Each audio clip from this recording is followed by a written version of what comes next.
Good evening and welcome to this session of the virtual coaching classes organized by the Board of Studies of the Institute of Chartered Accountants of India.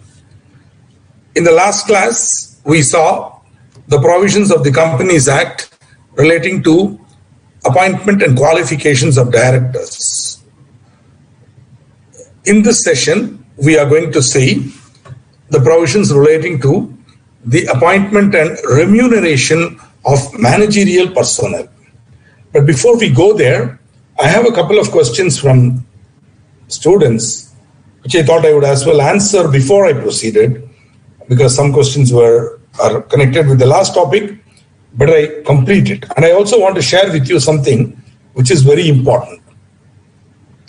We have a question about, I believe the study material on page 1.12, it says that section 152(6), okay, relating to retirement of directors by rotation does not apply to a listed government company. Okay, listed government company.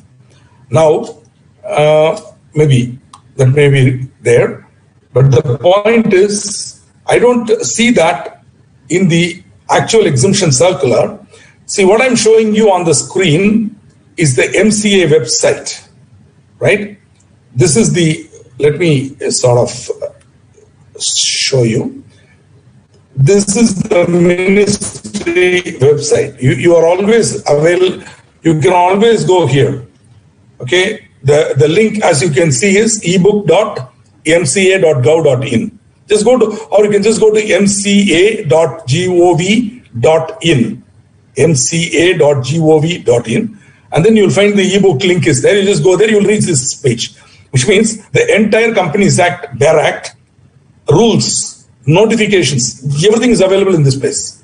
Now, as students of the final level of the Institute of Chartered Accountants of India, I strongly suggest that you should also look at this resource. Reason, tomorrow as a professional who is engaged in advising clients, it may not be good of you to rely on textbooks. Though there are excellent textbooks and our institute material is definitely an excellent resource, no doubt about it. Still, I would humbly suggest that students at your advanced level of knowledge and who are attaining that advanced level of knowledge or who are aspiring to that advanced level of knowledge should actually try to read what we call the BEAR Act. See, earlier you had to actually buy the book containing the BEAR Act and all. Today, nothing, it's freely available to you. So let's look at 152. Just click on it. Click on it, 152, right? So the minute you click on it, you will get this pop-up box, which gives you section 152(6), the actual content of this section, right? Most of the content in our Board of Studies material is directly reproducing this. So sometimes it's sort of simplified version, but most of the time, these words are there. But then, my suggestion, if you have a doubt, immediately come here. Because here you'll find, with respect to each section, the section I'm now seeing is 152, section 152. This one refers to the subsection 152.1. So you have 152 has many subsections, and 152 subsection 6 deals with retirement of directors by rotation, which I have covered in my notes. And the notes have been uploaded today. But the question asked by the student is the exemption for 152.6. Do you see this? Exceptions and modifications. Okay. It's very good. It's a beautiful resource. In one shot, you get everything. So here it says, in case of government company, section 152(6) and 7 shall not apply to a government company in which the entire paid up share capital is held by central government or state government, or central government or one or more state governments, etc. Or the subsidiary of a government company in which the entire paid up share capital is held by a government company. Maybe this is why they are saying it should not be listed, because if it is listed, then some portion of the share capital would be held by the public, right? So they are talking about, a government company whose paid up share capital is entirely held by government, or if it is a subsidiary of another government company, the entire share capital is held by that government company, wholly owned. So obviously such a company cannot be a listed company, which is possibly why they are using the term does not apply to a government company which is not a listed company. Because if it is a listed company, it will not satisfy this condition. But the correct exemption is this, right? So my suggestion, I'm just using the query raised by Ms. Namita Goyal to help you to understand that there is another source of information which you can rely on for accuracy, and especially for the Income Tax Act. You see, there are many textbooks on Income Tax Act. I also, for example, I prefer to use a book written by Dr. Vinod K. Singhania, which is still a good book, and my office people also, we have it. We have some multiple copies of it in our office, and whenever we have a basic issue, we read the book. But then, if I am advising a client, if I am giving an opinion to a client, or if whatever I'm doing, I will read the section. For example, the new 194Q and the new 206.1H, whatever, TCS and all. I read the entire section. I analyze it. I understand it. I understand the English meaning of that section, and then I try to understand. Then I may go to Vinod K. Singhania to find out what such a learned person wants to say about the same topic, whether he's in line with me. Then I read Tax Guru and other areas just to see what other professionals are thinking about it. But I cannot use that as my source of information, is all I'm trying to tell. Yes, you as a student may definitely want to refer to some books, etc. But I strongly suggest, if at a later stage in your life you want to be seen as an expert in this particular subject, you always should go for the BEAR Act as a source. This is my humble suggestion to you. Similarly, there is one more question, and I think I did make a mistake yesterday, the last class, by saying anybody can surrender a DIN. Sorry, I stand corrected. I am corrected. I got immediately corrected, but I didn't have time to mention it. Only a person who has not used his DIN after appointment can surrender the DIN. If you have used the DIN, or if you're there, you cannot surrender your DIN. Which means once you have become a director of a company and the DIN has been recorded, it is not possible to surrender. This is my understanding. I think the point is, surrender can be done only by a person who has never used the DIN. Okay. For example, he applied for the DIN, never used it, surrender it, go. That's what it says. So my example of a person getting bored and saying, I don't want to use it, is not valid. Just like PAN, Aadhaar, DIN is also permanent. No surrender. Possibly only death will cancel it. Nothing else can cancel it. That's my interpretation. Okay. Now, 164.2 talks about is or has been a director. Okay. So there is no past yes. They use the word is or has been because, you see, the disqualification could have arisen when he was a director. Just think about it. Today he is not a director, but the disqualification could have arisen when he was a director. Okay. Therefore, they say is or has been. That's all. The words is or has been simply mean even a person who is today not a director, but when he was a director of that company, the disqualification has occurred. Then he will be disqualified from all other companies. In other words, resigning from the directorship post the disqualification will not remove the disqualification. I repeat, resigning from the board of a company post after the disqualification has come will not make him free. Resignation will not make him free. If he wants to resign, he should resign before the disqualification happened. That is why they use the word is or has been. Say today he can say, I resigned. Sorry, when the default happened, when the failure happened, you were there. You were. Mr. A has been a director. Sorry. Your disqualification starts. And in fact, it will relate back to that day when the default happened or failure happened. This is my understanding of 164.2. Okay. I'm not having that question 6A of April 2021 mock test paper. I don't have it with me. I would love to read it, but Krishna ji, if you are able to, I don't know how you are going to do it. If you are able to send it to me, maybe I will share my email ID with you. Just to share it with me by email. I will share my email ID at the end of this session. You can share it with me and I will try to understand. I don't have a copy of the April 2021 mock test, seriously. If it is conducted by the ICAI, I don't know if it's, maybe but humble request is you send it to me and I will definitely look at it. Okay, before we start, there's one more question.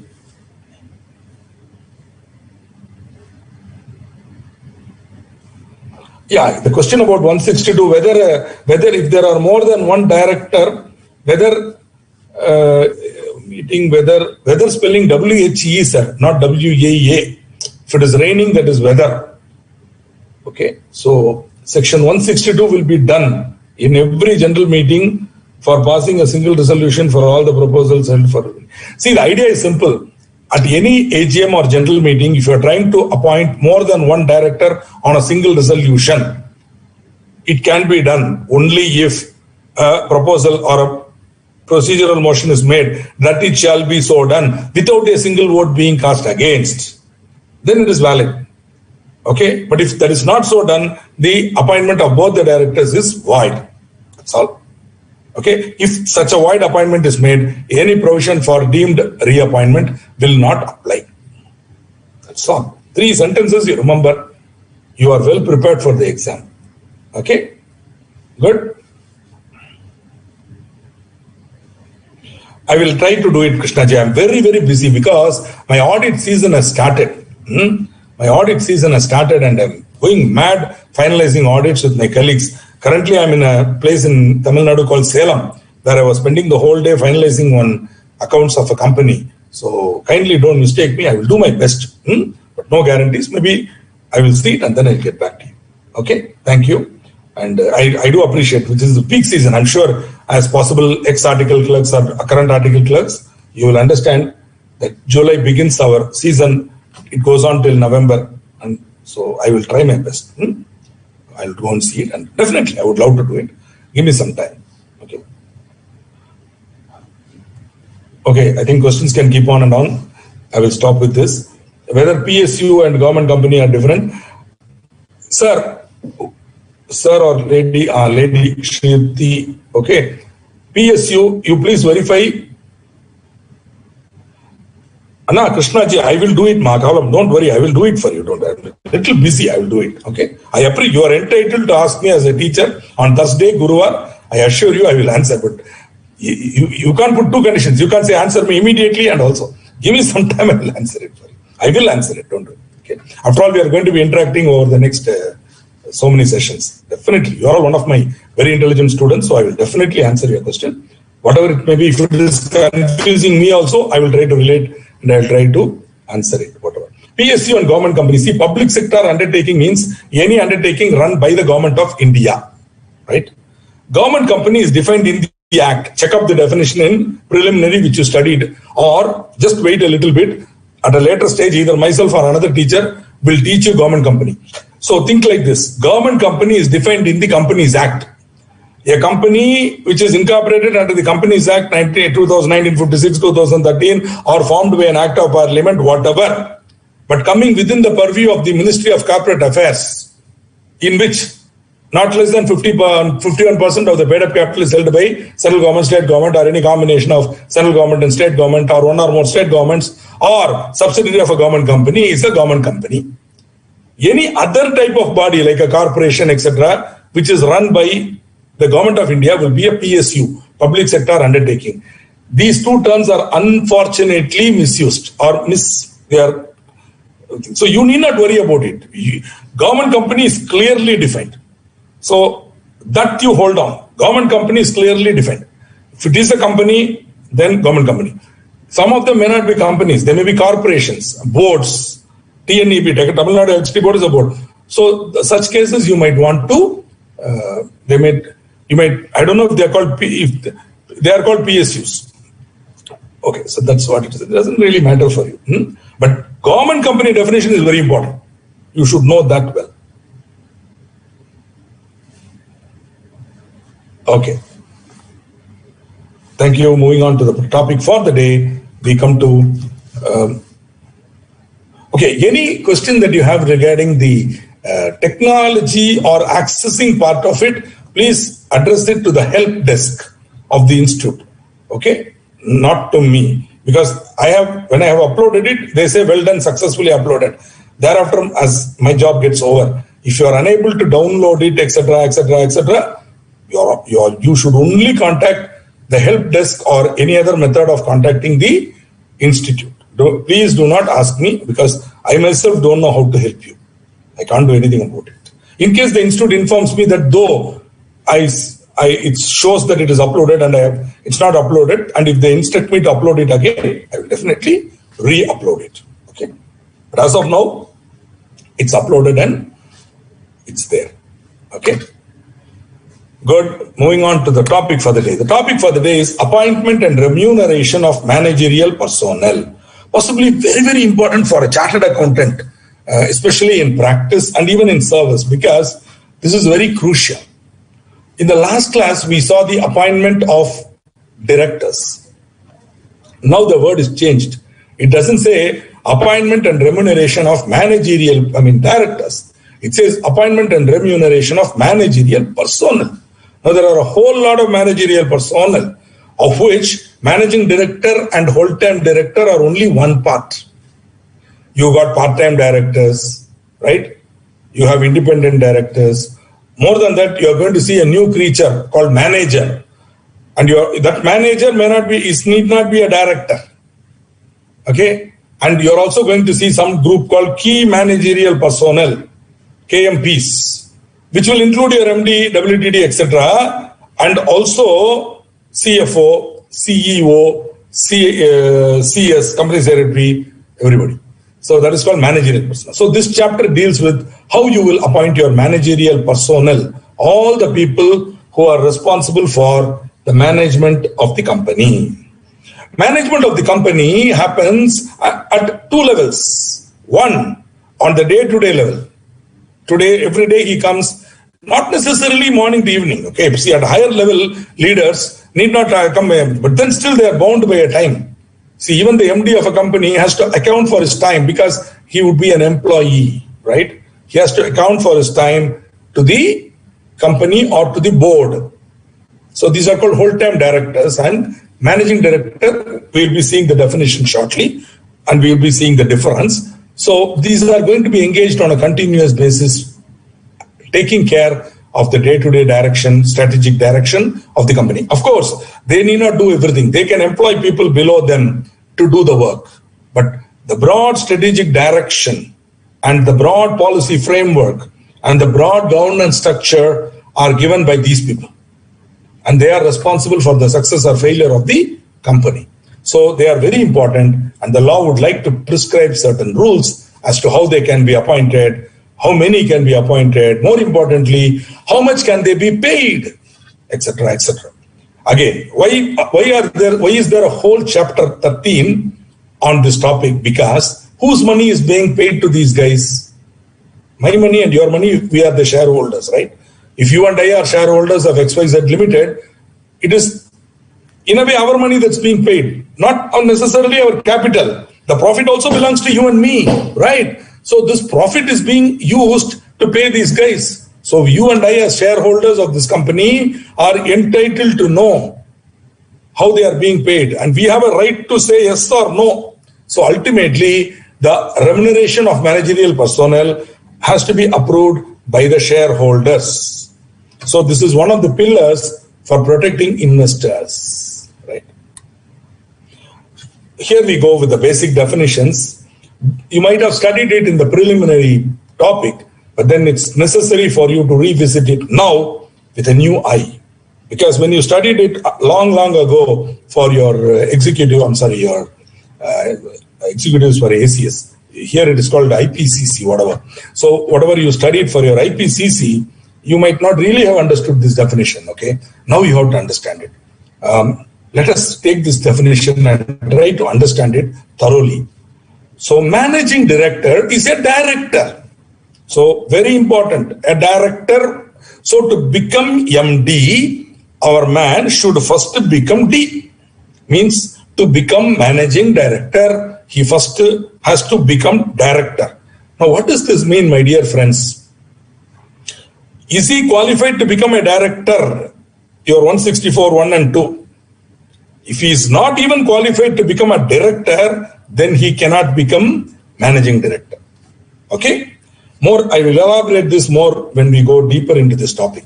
Point is, managing director shall be a director who, by virtue of the articles of a company or an agreement with the company or a resolution passed in a general meeting. So there are 3 routes for becoming an MD.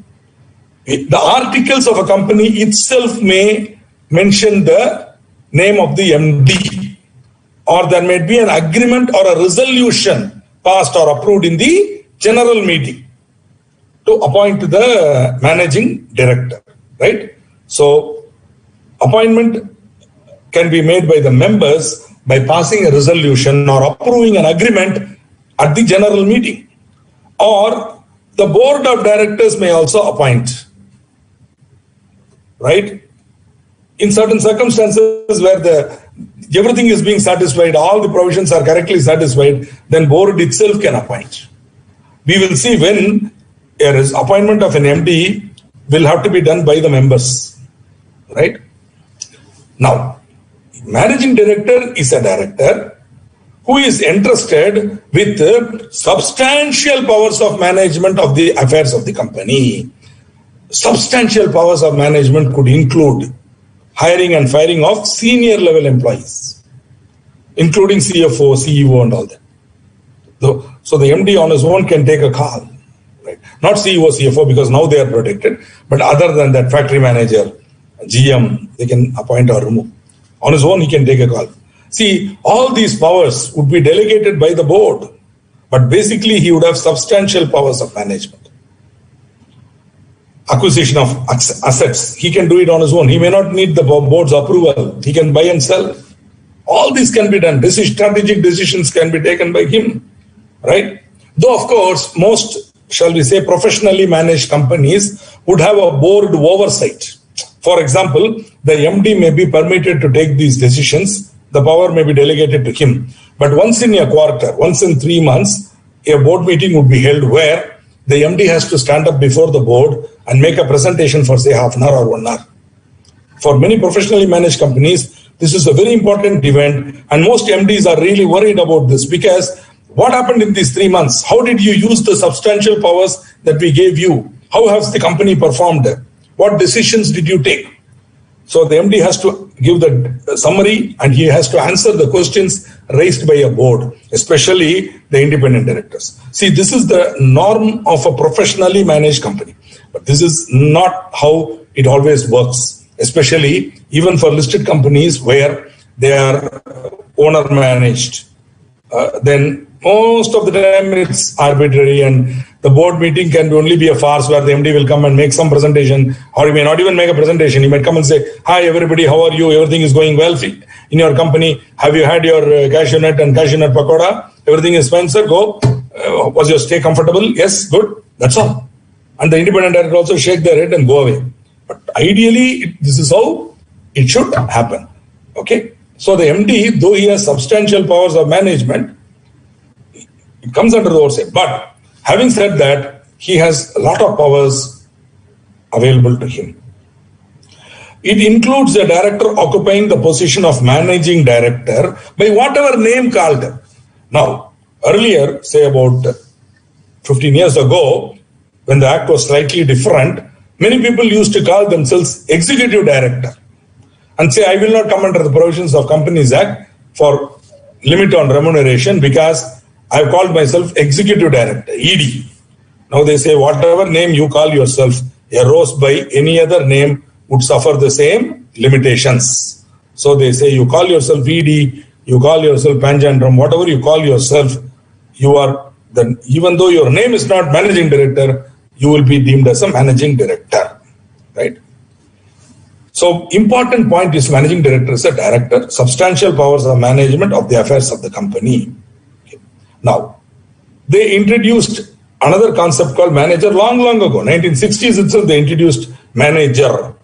Why? Because long ago, as I was telling you, before in 1956, just after that, when the limitations on the remuneration of managing director were prescribed, when the limits on the remuneration of managerial personnel was prescribed in the law, somebody had this brilliant idea. They said, I will have to come under this limitations only if I call myself director, suppose I don't become a director, okay, but I have superintendence and I have a lot of power of the affairs of the company. Almost like an MD, but I'm not a director, so I'm not a managing director, so I won't come. So they said, no, you may not come as MD, I agree, but we are creating another definition. We are calling that manager. Now this manager is now defined in 253. They say an individual, not a director, anybody, not necessarily a director, which means manager may not be a director, okay, who subject to the superintendence and control and direction of the board of directors. So the manager role seems to be a little more controlled. Managing director had a lot of power, substantial power, whereas this guy operates under the superintendence and control. Superintendence means supervising and direction of the board of directors, has the management of the whole or substantially the whole of the affairs of a company. It includes a director or any other person occupying the post of or position of a manager by whatever name called. So you call him general manager, whatever you call him, yeah. Is he a person who is having control over the management or the whole or substantially the whole of the affairs of a company? Then by whatever name called, whether he is an employee or not, we will call him manager. Now, why this was done? Because from now on, throughout this chapter, wherever they mention the word managing director, along with that they will mention manager also. So all the provisions of remuneration, etc., limitations, disqualification, qualification, which apply to managing director, apply to manager also. Earlier, this disqualification provisions were different for managing director and manager. Now, that is also the same. You will be seeing it very shortly. The same disqualifications are there for both MD and manager. Earlier, we used to say distinction between MD and M. One of that was forever a person cannot be appointed as a managing director if he is convicted of a court, whereas manager can be appointed after 5 years. Such exemptions were there. Now that nothing, managing director, whatever disqualification, same applies to manager also.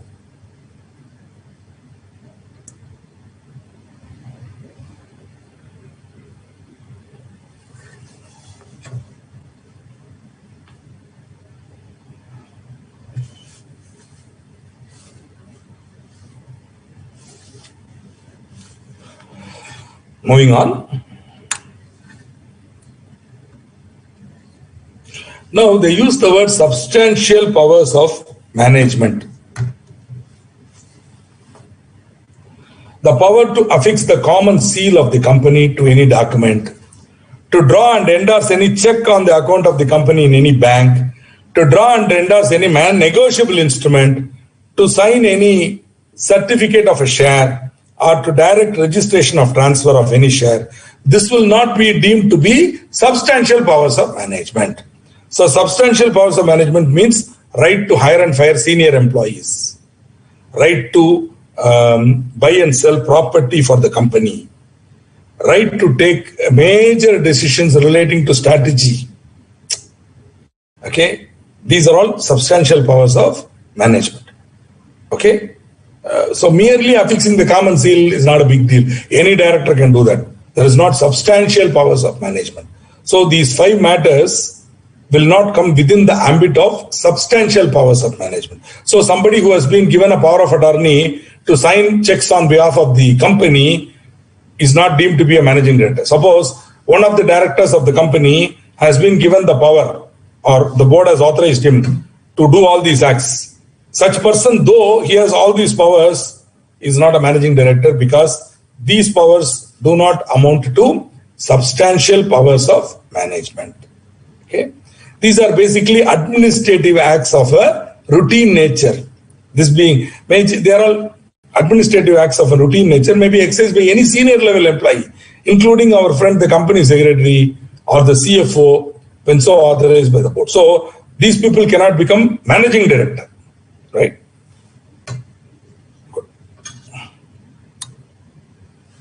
Now, one more word that is defined in the Companies Act is whole-time director.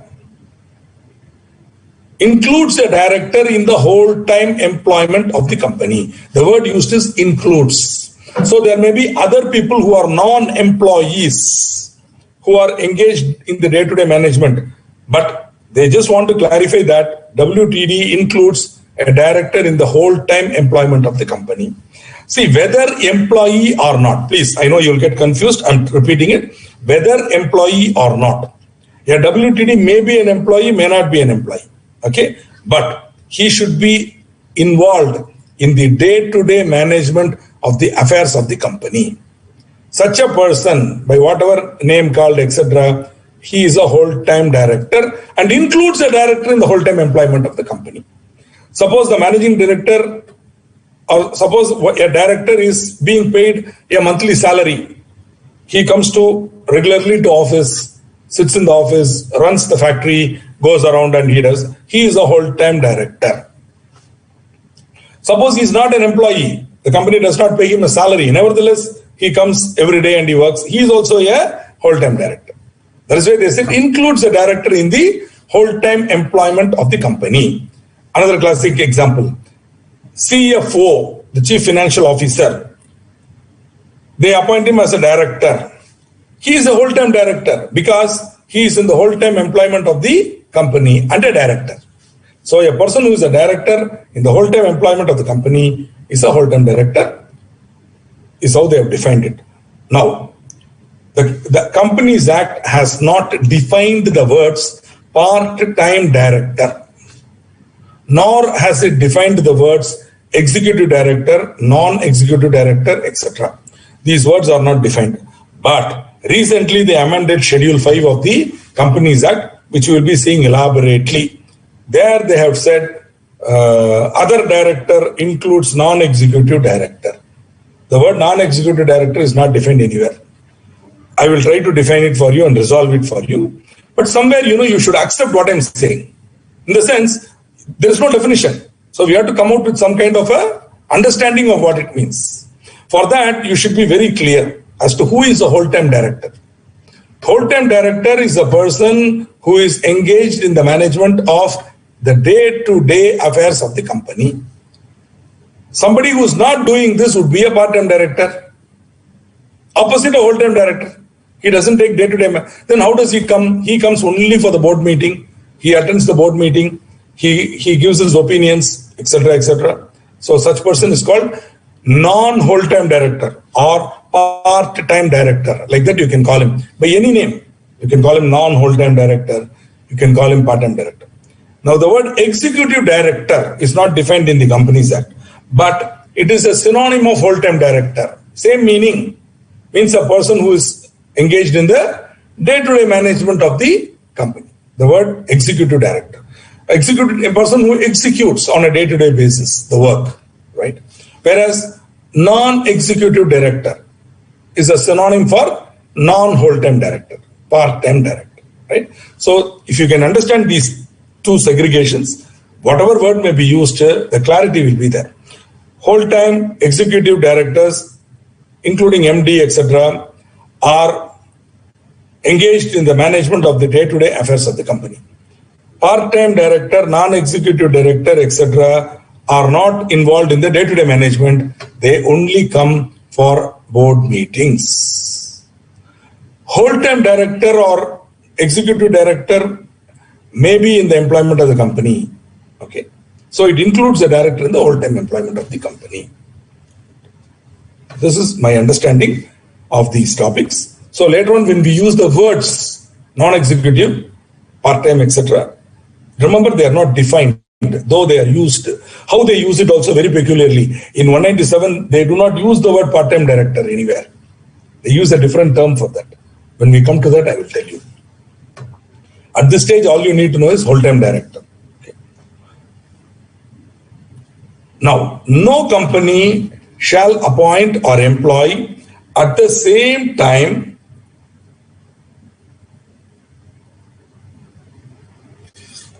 no company shall appoint or employ at the same time MD and manager.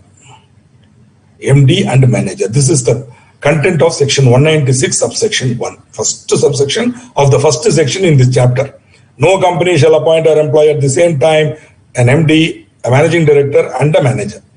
Now friends, I can explain it to you, but I want you to look at these two definitions and tell me why.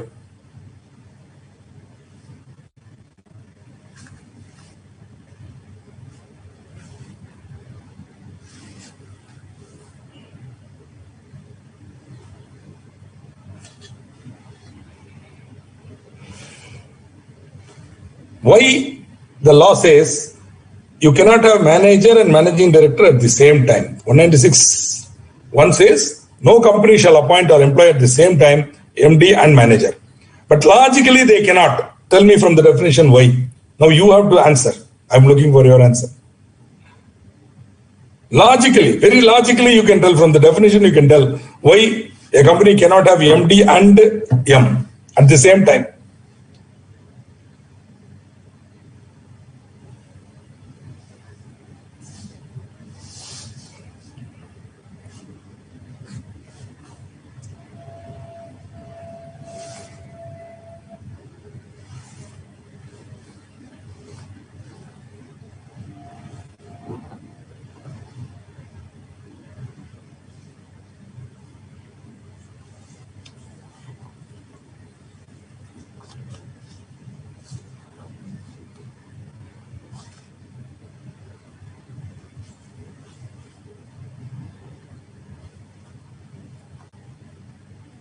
I'm looking for answers. You are giving me very obvious answers. The secret is there. If you read the definition, you will understand why. Okay. I'm just waiting for one more person to tell the correct. Look at the definition of manager and then say why a company cannot have both M and MD. Okay. Let me ask you another question. Suppose I give you a cake. Suppose I give you a cake and I say you should have the whole cake or substantially the whole cake. Can you share it with your friend? Suppose I give you a cake and I say you should consume the whole or substantially the whole of that cake. Can you share the same cake with another friend? He cannot also have substantially the whole, no? He cannot also have some, no? MD also has substantial powers. M also has substantial powers. So, you cannot have two people having substantial control over the whole of the affairs of the company. Only one person can have control over the whole of the affairs of the company. Therefore, logically, you cannot have more than one MD or manager. So,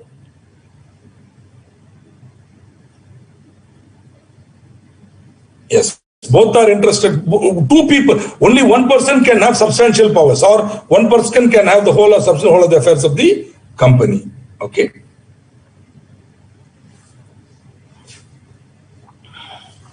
Good. Many of you have given answers which are not wrong, but I would say not exactly where you have to go. But instead of all this logic, the act itself is very clearly saying you cannot have both. So company can have either MD or it can have M. In other words, they cannot give substantial powers of management to two people, or they cannot have substantially the whole of the company being managed by two people. So you cannot, because the reason is this: there is a restriction on the remuneration that you can pay. Okay, so they say you cannot have both, right? Good, nice. Some of your answers are correct. Good show. See, Shraddha wants to know, law only defines which is not substantial powers. Okay, can we find definition which includes what is substantial powers? I am not able to find it. If you know, please share with me. I have not seen a definition of substantial powers. It should be understood in its normal meaning. Large powers, huge powers, which is why I give you two examples. Buying and selling of property on behalf of the company within the limits of the company. Because if I say borrowing, immediately you will have a problem, because when you come to powers of directors, there are some restrictions on power of borrowing. But within that restriction, MD can borrow on his own. Using the delegated power, MD can borrow. But that is not substantial power. But buying and selling property, he can do that.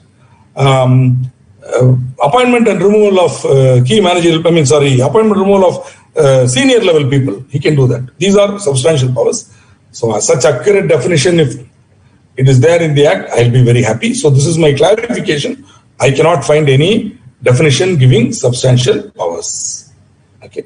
Thanks for the very, very cooperative and beautiful answers given by the companies. Of course, Mr. Premchand is asking, sir, can we say that in simple word, a manager is not a director? Correct. Manager is not a director, but has substantial powers. No, he doesn't have substantial powers. He has the management of the whole or substantially the whole of the affairs of a company, which means, as somebody rightly pointed out here, the manager seems to be slightly below the managing director. Manager does not have substantially the whole. So you can say manager is a person who is not a director and who does not have substantial powers, but he has the management of the whole or substantially the whole of the affairs of a company. That's how you have to understand it, right? Good.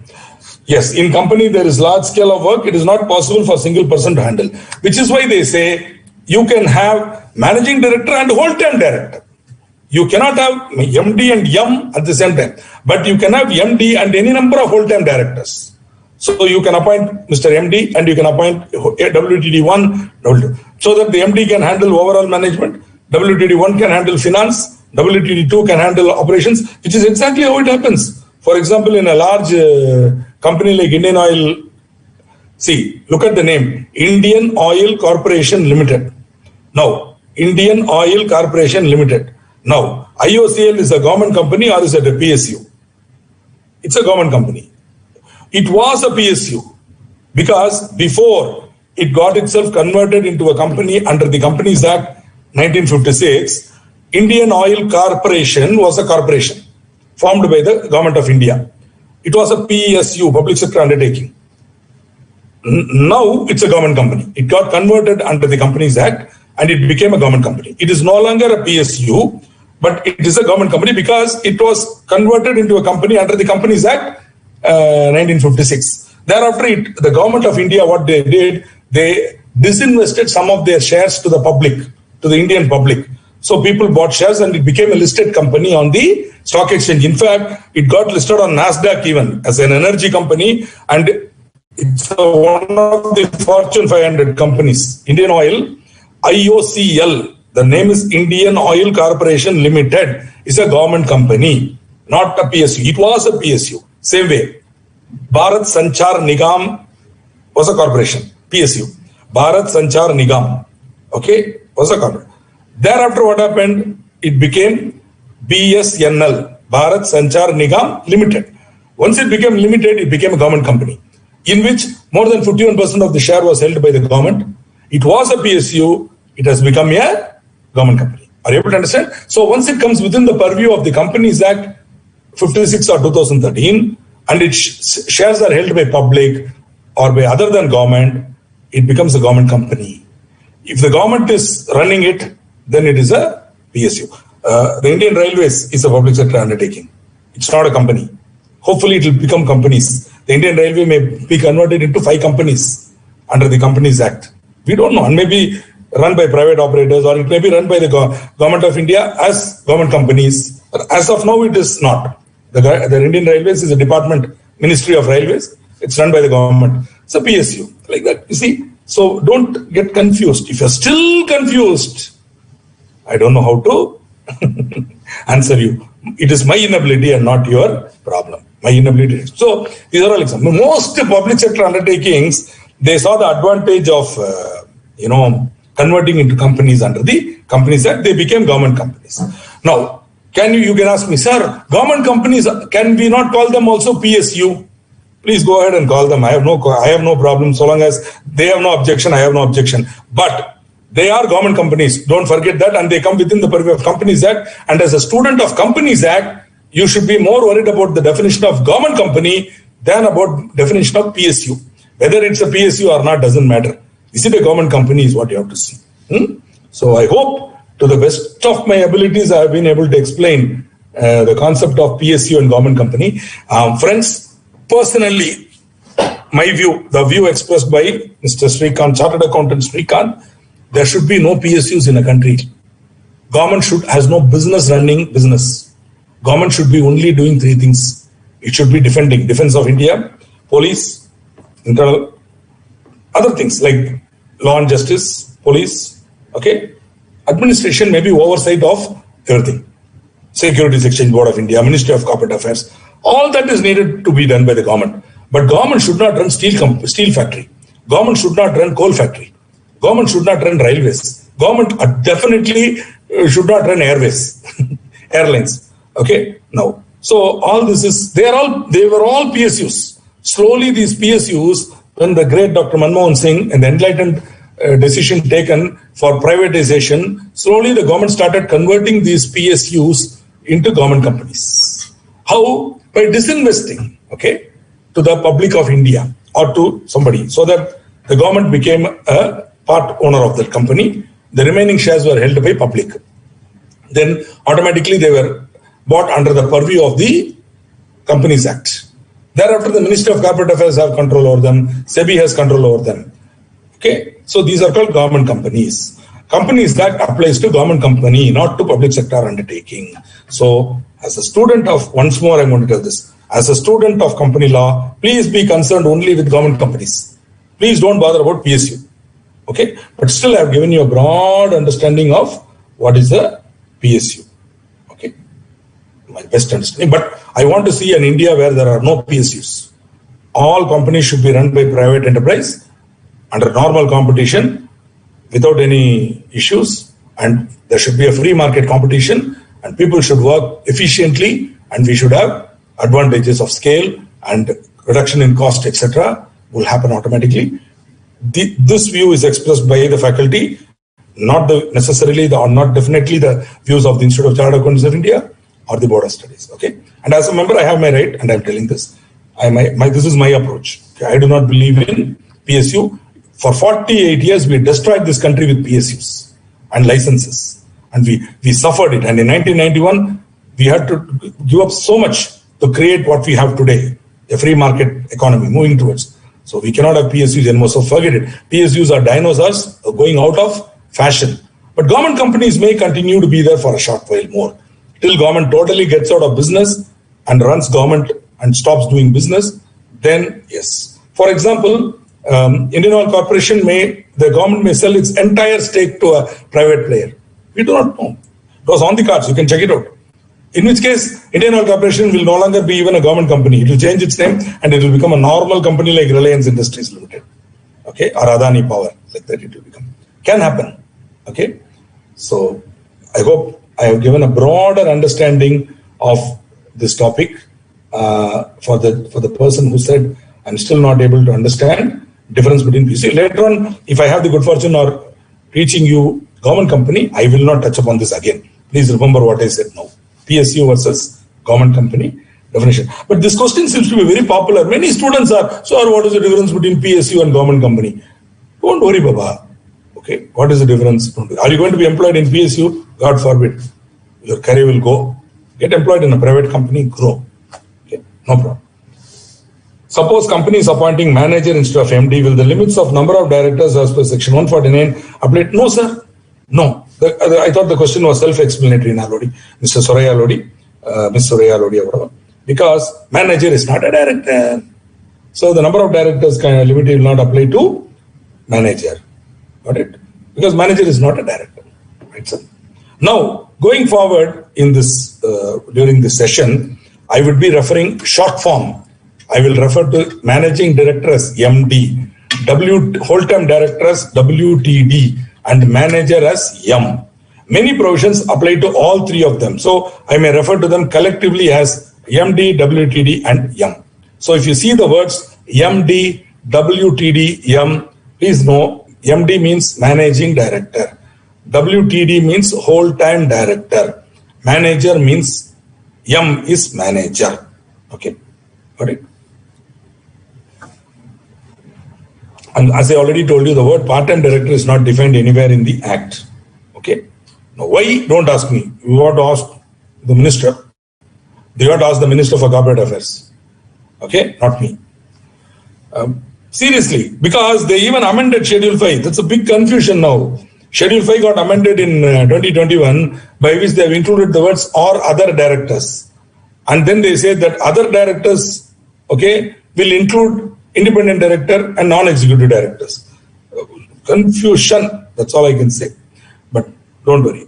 See, a professional, when he or she comes across confusion in the law, should not tell, I'm confused. Should think, how to resolve this confusion? How to resolve this confusion? For example, recently some of my clients are coming to me, many of them in the gold business are coming and saying, Mr. Srikanth sir, our association is telling 206(1)H that 206(C)(1)H TCS provisions and 194Q provisions are clashing. Therefore, they are telling, don't deduct TDS, we will charge TCS. Whereas 194Q very clearly says, where TDS is deducted, there is no need for TCS. 206 also, C also very clearly says, where TCS is deducted, where TDS is deducted, no need to collect TCS. It's very clear. Okay. Now, that is clear according to me. But what happens? The government of India comes out with the beautiful Circular 13, where the last paragraph they say, where TCS is collected before tax is deducted, then 194Q will not apply. Confusion created. No, by government. Now, so what I will do now, I will say this is my view. This is what I think. According to me, 194Q will come first because logically, you cannot collect TCS unless that guy has accounted it in his books. If he has credited it into the books, then 194Q will come into picture. What I'm trying to say, I'm not trying to teach income tax. Far be from me any such intention. Every one of you here is an authority in income tax. All I am trying to say is, when faced with confusion, an intelligent professional will try to resolve the confusion and come with a conclusion. Okay? That's all I can say. Start doing it now itself. As a student, start thinking like a professional. Automatically, you will get the attitude of a professional. Whereas, if you keep on asking or contradicting and saying this is wrong, that is wrong, this is wrong, then when you join a large company also, what happens? No, our attitude will be, we should only find fault with the bosses. And you will never become a boss then. So the problem is leaders and bosses have to answer questions, not ask. We don't have the luxury of asking questions and saying, sir, that is wrong, this is wrong. Right, that is wrong. But I have to run this business. I have to go on with my life. What do I do about it? This is how we have to look at it. This is my humble submission to you as a teacher on Guruvar. So don't take me otherwise and try to understand why this attitude of willingness to answer questions rather than worry about it is, of course, as a student, you are entitled to ask questions which are clarificatory in nature. Okay, think about it. Good question. But the second proviso to section 197(1) refers to directors who are neither managing directors nor whole-time directors. Got it? So they don't use the word part-time director. When they are talking about remuneration to part-time directors, they don't use the word part-time director. They use the word directors who are neither managing director nor whole-time director. That means what? If you see a director, you ask him, are you a managing director? No, sir. Are you a whole-time director? Means what? Are you in the employment of the company? Day-to-day affairs, are you taking care? No, sir. Then you are a part-time director. That's all. By negative only, we have to arrive at the definition of part-time director. Therefore, I will be using the term part-time directors in some of my slides, but though the word is not defined, but if at all you want to understand what is part-time director, you can say directors who are neither MD nor WTD is a part-time director. Instead of saying somebody who is coming part-time and other things, don't confuse. If he is not MD or WTD, he is a PTD. Now, the tenure or term of office of MD or WTD or M, I have not abbreviated it here, but I have started using the abbreviation. The term of office of MD, WTD or M shall not exceed 5 years. Which means you can appoint these three guys, MD, WTD, M, for a period of 5 years. Okay. Now, so they will hold office for 5 years now. Now, suppose at the end of the second year I reappoint them, he will get another 5 years time. Like that I cannot keep on doing. If you want to reappoint, reappointment shall not be made earlier than 1 year before the expiry of his term. You should have held office for 4 years. Only in the 5th year you can reappoint him for another 5 years. 1 year before expiry of his term, right? 1 year. Suppose he was appointed on November 5th. November 5th, 2019. So 4 November 2020, 4 November 2021, 22, 23. 4 November 2023. Okay. So from 4 November 2023, 5 November 2023 to 4 November 2024, 1 year. So during that 1 year, you can reappoint him for the next 5 years, right? Earlier than 1 year, you cannot. But within that last 1 year, you can reappoint him for another 5 years, so that there will be a continuity of employment, right, sir? These are disqualifications applicable to MD and WTD and M. Before I get into the disqualifications, let me share with you this suggestion or point. See, this is only for MD and WTD. What I am now telling will not apply to manager. Why? Because he is not a director. Okay. So if a person wants to become MD or WTD, first he should be a director, which means there should be no disqualification under 164(1) and 2. Any of the conditions 164(1), no, 164(2), like that. And he should not have been convicted, etc., blah, blah, blah. Okay. Plus, he should satisfy that condition and he should also satisfy these conditions. So these are cumulative in nature is all I am trying to say. Whereas for M, only these conditions. But for MD, WTD, they should also satisfy the base conditions for director. So you cannot say he is satisfying these conditions, therefore he can be MD. No. Does he satisfy the base conditions for director? Right? Good. A very good question has been asked to Mr. Premchand, which is, sir, can independent director be appointed as MD in a company? Now, the pecuniary part will come, no? See, for independent director, they are not actually saying that he should be a non-executive director. He can be a MD or WTD also, but then he won't be paid anything. Is that okay for him? Nothing. You can, maximum 10% of his income we can pay, not more than that.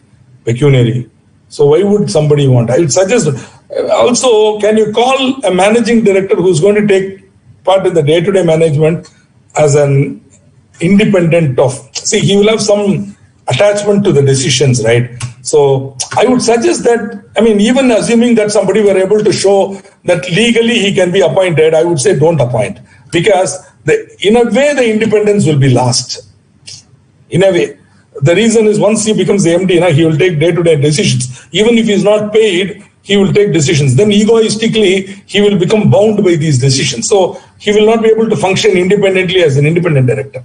See, the problem, you are asking this question as a routine question. Can independent director be appointed as MD? No. Look at what is the role of an independent director in the company. Why are we appointing independent directors in a company? To act as a check on the MD and WTD. To act as a check on the MD and WTD. Now, so the assumption is that the MD and WTD are wolves. They are out to attack the sheep. Now, the independent director is like the shepherd, okay, who has to control the sheep. He has to watch what the wolf is doing. If you make the wolf itself the shepherd, then what happens? If the independent, in other words, what you're actually saying is the MD is the independent director. Firstly, he should not take any money. Why would he then bother to do this at all? Yeah, because why did he become MD of the company? To make money, right? Why would he then say? So he has to totally surrender and come. Assuming that you have such a selfless person willing to take care of the day-to-day affairs, substantial powers of management, you give him also, I would still suggest that the ego will prevent him from having the balance of don't make him independent. Have somebody else who is not engaged in the day-to-day management with substantial powers. Let him be there. That is a principle. Okay, the question is asked very nicely as a matter of technical question. But I would say it goes beyond a technical point. It goes to the substance of the nature of the role of an independent director. Please understand that, because if you ask, my suggestion, don't appoint independent director as MD. In the same way that small shareholder director should not be MD and all, because they represent different interests. The independent director represents the whole world there in the company. Every stakeholder is represented by the independent director, and his job is to monitor the WTD, MD, etc., the now executive board, the people who are engaged in day-to-day. Okay, so this is my humble answer to Mr. Pranav Premchand. I hope I have satisfied him, but this is how it is. Okay. MD is also liable to retire by rotation as his director as well. Yes, definitely. MD is also liable. See, MD is not liable to retire by rotation. You have to take the total strength. You have to calculate 2 by 3, not less than 2 by 3. If your MD is put in the not less than 2 by 3 category, then out of that 1/3 will come now. If he is in that senior most, then he will be liable to retire by rotation. Okay. This is my answer. That means, again, you are going back to 152.6 and you are saying MD is also liable. Agreed. But if I were a smart chartered accountant and CFO, I would not put my MD in the 2/3 group, not less than 2/3 group. I will put him in the remaining group, which will not retire by rotation. This is what I would, even if you put me in the jail and keep hitting me again and again and again, this is the answer I will give you, madam. Okay? But technically you are right. MD is liable to retire by rotation. But get employed in a company as a CFO, and then you go to your MD 2 months before the AGM and say, Mr. MD, you are liable to retire by rotation. So next AGM, you will be retiring. Is that okay for you? He'll say, Baba, I will retire only at the next AGM. You will go now. Okay, this is the hardcore reality of being a employee chartered accountant. Okay, or an employee company secretary. Okay, so don't. This is more of a matured conversation. Don't get upset, but that is how it is. So technically, you're right. As a student of company law, I repeat, as a student of company law, you're right. But even then, I would say I still have a choice whether I put him in the 2/3, not less than 2/3 category, or in that remaining category. I still have that choice, and I will exercise it intelligently and not try to argue that you are also liable, go there and all that. Okay, that's what I would humbly suggest to you. Please don't mistake me. While I am here to teach law, okay, I hope as a teacher I am also here to help you understand the realities of life. So our goal is not to tell what the law is to our client or to our bosses, but to help them to solve their problems. Again, this will be one repeated chant you will find from Srikanth. Because 56 years, okay, as I told you, I started my career when I was 21 years old, when I cleared the exam of the Institute of Final Exam with an All India 27th rank. The day I started working, I have been a solution provider, not a law explainer. Explaining the law, any authority on law can do, but only a professional can give the solution to the group as to how they can get out of the problem or how they can do what they want without violating the law. Within the four corners of the law, I want to help my client, or if I'm an employee of a company, my board or my MD, how to solve the problem without violating the law. Repeat, without violating the law. Okay. So, however much you turn that question and keep asking me, I will go back to the diagram in 152.6. I have now uploaded it. I'm sure it will be downloadable. Check out my diagram and decide where you want to put your MD, in the not so in the liable to retire category or not so remaining category. Okay, choice is yours. The career choice is yours. Chalo? But good point. See, let us assume for the time being, for a moment, that you go to the MD and say, for the moment, okay, or one of the senior whole-time directors goes to him and say, Saab, at the next AGM, why don't you retire by rotation? Now, and if that is how it is, that's how the cookie crumbles, then the MD is liable, bound. Then can he say, you guys appointed me for 5 years, I still have balance period left? Sorry, no. If he retires by rotation, if he's the senior most and there's no other option, he should retire by rotation, then that 5 years cannot be claimed by him. Because which comes first? Becoming a director is first. MD is a product of being a director. Always remember that. Right? This question was, again, I've answered, right? I hope I've answered. So, if he, before the time he is liable to retire, he will retire by rotation, right? You can reappoint him and then he'll be there for the remaining period, like that. But if he is not reappointed, kadam ho gaya. With that over, 5 years and all gone. Okay? We'll be seeing it when we come to compensation for loss of office. Okay? Before the expiry of his term of office, if his office is terminated, we'll come to that. Thank you. So, moving on. Another disqualification. The person should not be below the age of 21 years. I don't really see why. I'm not in favor of this. I'm not in favor of both these points. Because, I'll tell you, my son, as you might know, has completed his law. But when he was about 16, 17, believe me, he was jolly well more mature than me. Seriously.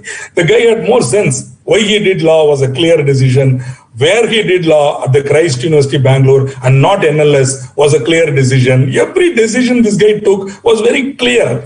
Okay? Now, and many decisions for example, I told him to get himself a two-wheeler, new one, and in Bangalore. He said, no, I will buy a second-hand two-wheeler. That is more than enough for my purpose, which he bought a second-hand two-wheeler. He got it refurbished with 5,000 rupees. Total expense, 35,000 rupees. He was able to, and he used it for 4 years. And that vehicle is now in Coimbatore where we use it, in my Coimbatore residence. The point I'm trying to make is youngsters, I mean, my son, I'm not trying to boast, okay?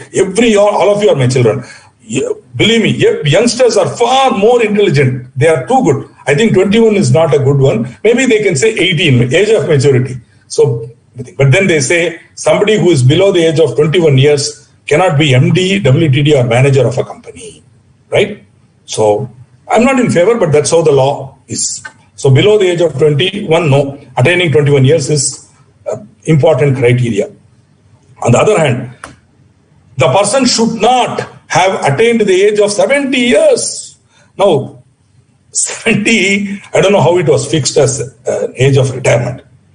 Okay? Now, today I was talking to another company secretary, chartered accountant, a triplet of a friend of mine who is a practicing chartered accountant and a registered valuer. We were discussing some valuation issues when he said, I'm going to attain 60 years in another 2 months. I congratulated him and I said, the new middle age is 60. The new middle age is 60. The earlier we used to say 40 was middle age. Now the new middle age is 60. People are having longer life expectancy. Okay? If people can retain their health and if mentally you are capable, 70 is nothing. I can assure you because my father, 84, he still, clients are consulting him, he is giving advice. He is aware of 194Q, 206C, 206C1H. He is aware. He's telling me. I hope all our clients are deducting purchase tax. Srikanth, have you made a... Don't worry, boy, I'm doing it. I've already sent a circular to all our clients, informing them about it so that tomorrow they cannot accuse us of professional, negligence of not advising them. Today, clients are telling, you are the auditor. You should have told us about 194Q like that. Don't worry. Circular will reach you. Even government circular, I will send you my circular. And it goes to my clients. Only clients, not to outside clients. No. Only clients I sent a circular saying, please note, if you have a doubt, come to me. Point I'm making is 84 years, still active brain, physically slightly tired, no problem. And as a director of a company, we don't want his physical energy. We are not asking him to dig a hole or plant a garden. We want his brain. So I seriously don't see 70. Even the government realizes this. So they say a person above 70 years may be appointed by passing a special resolution. Okay. So there's a hope for people above 70.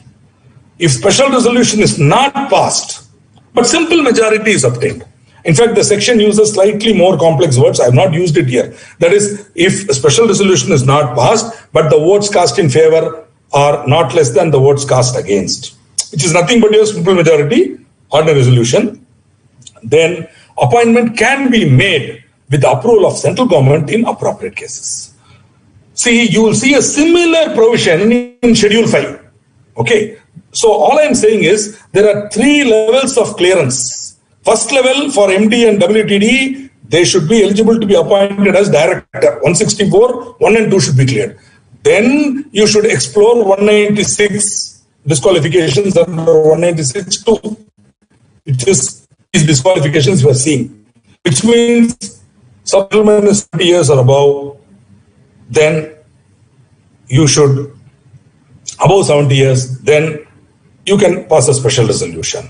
Later on, you will see for appointment under Schedule 5, there is a disqualification. There, this condition will be slightly different. There they say you have to pass a resolution and finish. Here they say you have to pass a special resolution, and they also give a suggestion. In case special resolution is not obtained, because many people are against this old man becoming a direct MD or WTD, then at least majority of them are in favor, then go to the central government and apply and get the permission. Okay. Then there are some more disqualifications for MD, WTD and M. That person should not be an undischarged insolvent or at any time been adjudged as an insolvent. We already saw this in director disqualification. So it is there here also. So this will be more for manager than for MD. Are you able to understand? Because to come here, he should have cleared there. And that already undischarged insolvent is there. But see one more condition. If you go to 160, now you have to do a comparison emotion mentally of 164, 1 and this. I may not be able to toggle and show you both. Go back. There he said he is an undischarged insolvent. Am I correct? C, what did we say? B was undischarged insolvent. C was he applies to be adjudicated as an insolvent and his application is pending. For director, here they say for MD, M or WTD, the disqualification is undischarged insolvent or at any time been adjudged as an insolvent or has at any time been adjudged, which means if he has ever in his life been adjudged as an insolvent, he cannot be appointed as MD, WTD or M, but he can be appointed as director.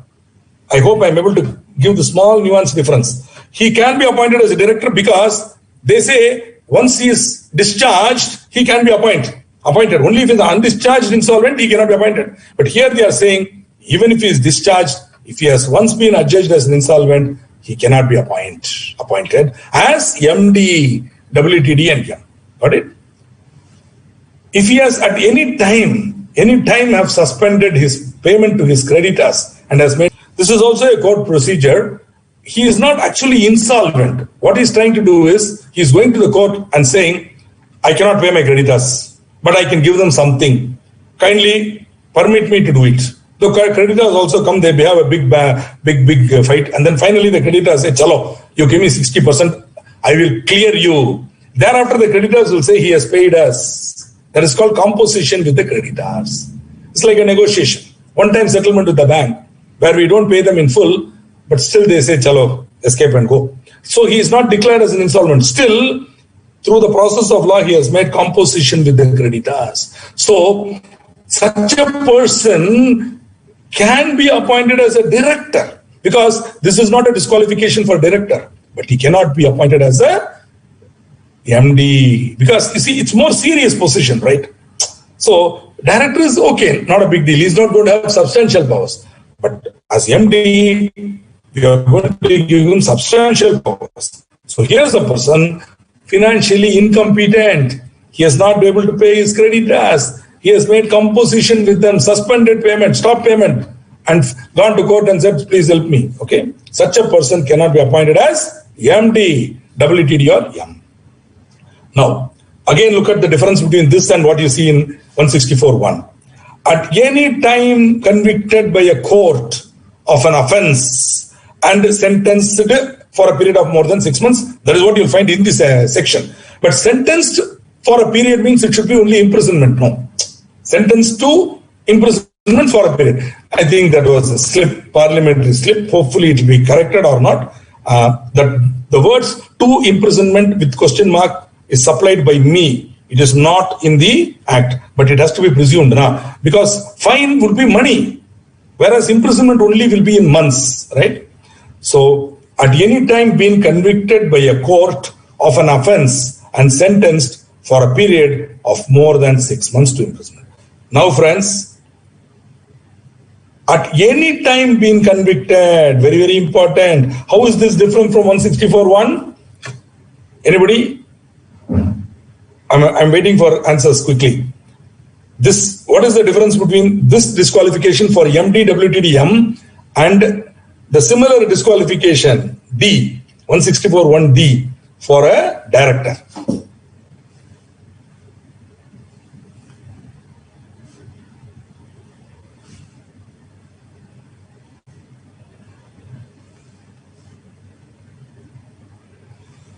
Yeah.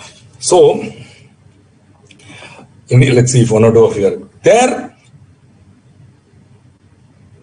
A period of 5 years has not elapsed from the expiry of the sentence. So, after 5 years from the date of expiry of sentence, he can be appointed as a director, but he cannot be appointed as an MD, because at any time, if he has been convicted or she has been convicted by a court of an offense and sentenced for a period of more than 6 months, then straight away, that person cannot be appointed as a director. MD can be appointed as a director. Okay, it's very, very important. I'm just comparing it for your better understanding. Also remember, director is easier. MD is slightly tougher. When we go to Schedule 5, where you want to pay him remuneration even when there is no adequate profit, where there is inadequate or no profits, then those conditions will become even more stringent. So think about it. I don't know if you've seen this type of thing in this circuses. In those days, when I was very young, I tell you, we used to have beautiful circus, where every year the circus used to come to my city, Chennai, in the island grounds, and my grandfather or my grandfather will take us, because my father was at that time a busy chartered accountant, so he had absolutely no time for his children. So my grandfather used to take us, and we used to go with him, and one of the important attractions used to come at the end, when the tigers and lions would come. They will be brought into stay on stage in the cages, and then they will be let out into a ring, fully protected. But still, the fear of such wild animals sitting right in front of you, it was exciting, and the smell and all that. But the point here is, one of the important thing was, the tiger will jump through a ring of fire. It was a very big attraction, where a fully grown Royal Bengal tiger, it will jump through a ring.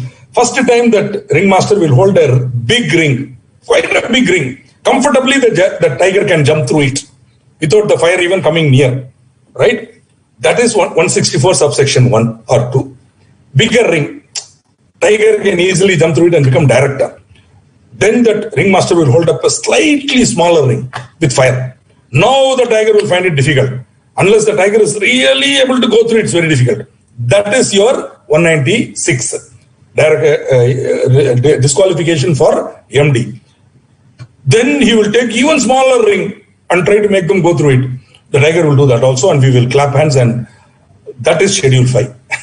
When you come to disqualification Schedule 5, remember it's a smaller ring. So big ring, slightly small ring, smallest ring.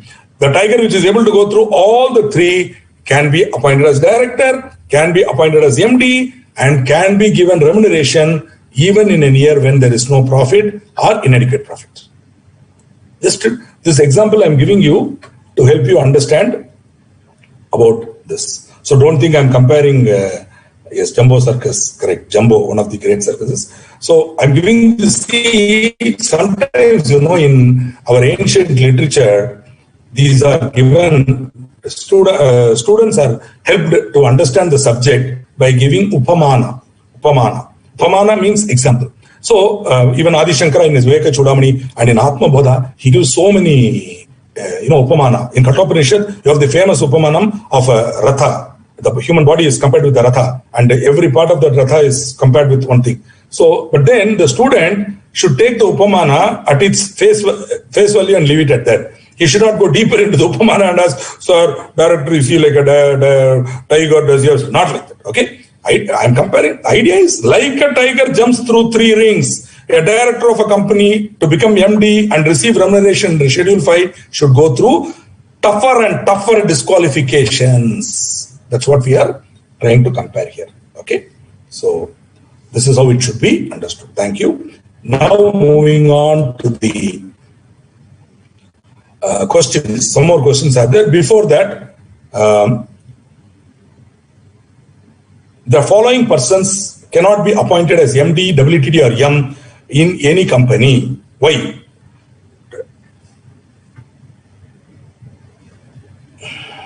Any route for tiger to escape from both the fire rings? No, it cannot escape. It has to go through them. You should satisfy all the rings. Only then you can come out. There is no escape route. We will see. Anuj, maybe you have a point. I will check. In Schedule 5, there might be a chance. Okay. One way this 70 years escape is possible. A person who is 70 years and above can escape now by, that middle ring can be escaped by a 70-year person by passing a special resolution, etc., etc. So some routes are there, right? Good question. I mean, you're taking that Upamana and escape and using it, and you're asking me. Good question. This metaphor of tiger is still stable with your question. I can still answer it with the tiger example. Yes, in this one case, it can escape now. By passing a special resolution, it can escape. Similarly, in 164.1, there are some escape routes available. For example, the central government, the tribunal can give leave to that person to be appointed, like that. Okay? But very few ways of escape for the tiger. That's all I would say. But that's a good question. I mean, that's how you should be thinking. Any route for the tiger to escape. Beautiful. Excellent. Now, let's see some of your nice questions. Before that, let's finish this. Dr. Robert, who has a PhD from USA in genetic science, a cutting-edge, new-age tool, genetic science. He's just 20 years old. Absolutely possible, okay? Don't think that it's impossible. In US, it's possible. India, I don't know, but US, it's possible. This guy is 20 years old and he's got a PhD, right? Now, but still he cannot be appointed as MD. Why? Because unfortunately, he is not attained the age of 21 years, though he may be extremely well qualified to attend. As I told you, I'm not a great fan of this prohibition for 21, less than 21. Mr. Simon, who has been adjudged and insolvent, he cannot be appointed as the MD, right? Of course, he can be appointed as a director if he is discharged. Once he is adjudged as an insolvent, he will become undischarged insolvent, disqualified. But if he is discharged by the court, okay, then he can be. But he cannot be appointed as an MD at all, because has at any time been adjudged as an insolvent. That's why. Mr. Peter, who was convicted for an offense under the FEMA 1999 and sentenced for 1 year. So here again, at any time been convicted for a period more than 6 months. So 5 years condition is not applicable, which means Mr. Peter can be appointed as a director after the expiry of 5 years from the date of expiry of the sentence of 1 year, but he cannot be appointed as MD. But if Mr. Peter has been sentenced for 3 months, he can be appointed. Director, he can be appointed. MD also, he can be appointed. Okay? So that 6 months is there. No. But a question like this was asked in the exam in those days, where they said so-and-so has been sentenced for 3 months, and can the company appoint him as a director? 164.1 itself. The answer correct answer is yes, he can be appointed. But if you, at that time, my book was available, published by Snow White, the first lessons in corporate and allied laws, where I couldn't help. I wrote the answer. While legally this gentleman can be appointed, the company would be well advised to consider whether they want a jailbird and a violator of FEMA as a director on the board. Okay, this was the question I asked. I mean, do you really want this guy? Still, if you feel yes, everybody they can repent and come back to the straight and narrow path. Agreed. We'll take him back and we'll see. How about Methuselah, who is 92 years old and still going strong? I'm sure those of you who have read your Old Testament will know Methuselah was one of the people who lived for more than 1,000 years. Okay, Methuselah, Lamech, his father, Methuselah, Noah, and Noah lived for a long time. Long. 92 was nothing for Methuselah. So Methuselah, who's 92 years old and still going strong, he cannot be appointed. See, director, he can be appointed because for director, there is no age. But for MD, he cannot be appointed unless the appointment is approved by a special resolution, etc., etc. Okay. So, just giving you these thoughts, because any one of this could be a question in the examination. Now, before we go on, to schedule 5, let me look at. That's also a good example. Mr. Premchand says it's like becoming a CA. Absolutely correct. We put you through an easier loop, slightly easy loop called CPT. Then we put you through not easy, but definitely less, say more tougher than CPT, tougher. Okay. I'm not going to underestimate IPCC. It's not easy, but not as tough as final, like that we will say. And you come through that also. Then we hold out a even more smaller loop called final, or rather, and we say go through this. Absolutely correct. So IPCC, so you're all tigers who have cleared 2 loops, and you are now going to clear the 3rd loop also and become members of our institute. Fantastic. Okay, going on. Let's see some questions so that quickly we will go through it.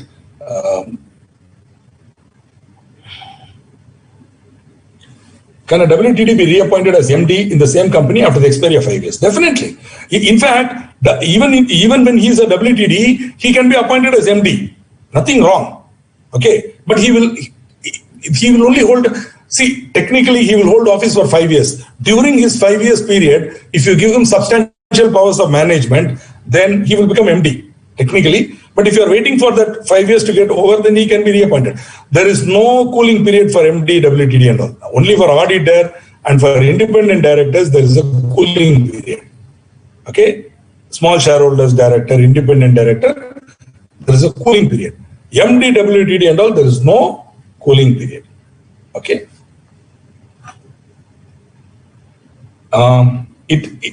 Even a discharged insolvent cannot be appointed as, even a discharged insolvent cannot be appointed as MD, WTD, M, because at any time being adjudged as an insolvent, right? That at any time, the words at any time is very, very powerful. Forever and ever, he cannot be appointed. But he can be appointed as a director.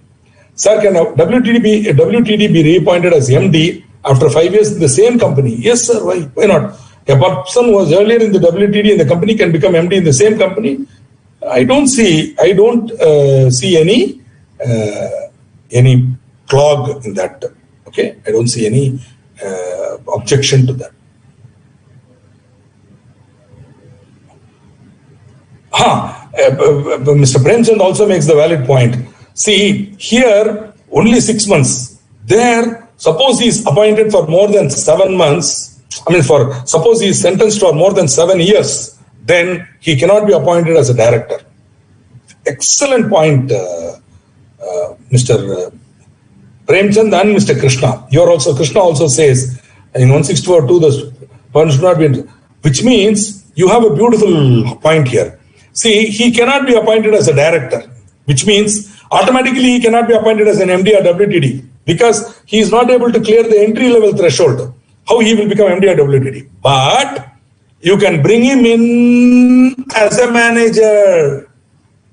Are you able to understand? Because manager is not a director. He need not clear 164.1, but it's enough if he clears these conditions, right? So, but still he would come for a period of more than 6 months, right? That's right. So he cannot come here also, is the point. Okay.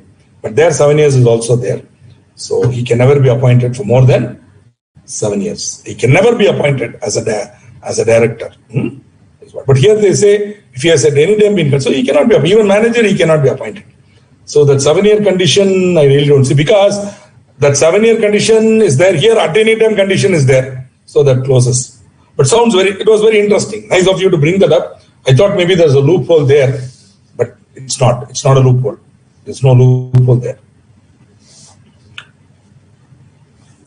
I have answered this question. No, I've answered this. He can.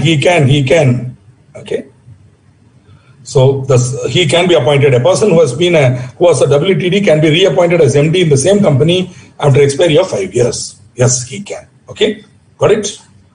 Sir, person who is 70 years above, how he can escape from other conditions? He cannot escape. He has to satisfy. No escape. If he's 70 years old, I can cure that being more than 70 years by passing a special resolution. But the other conditions have to be satisfied by him. Okay, sorry. That is not negotiable. Okay, sir. So no way of escape. Right? Sometimes there is no escape, that's all. You cannot always expect that there will be some escape. You have to accept your fate and do it. Now, going forward in this session and in the next, we will be discussing Schedule 5 in detail. Most probably in this session, we will finish Schedule 5 in detail. Now, before we do that, let us have a schematic overview.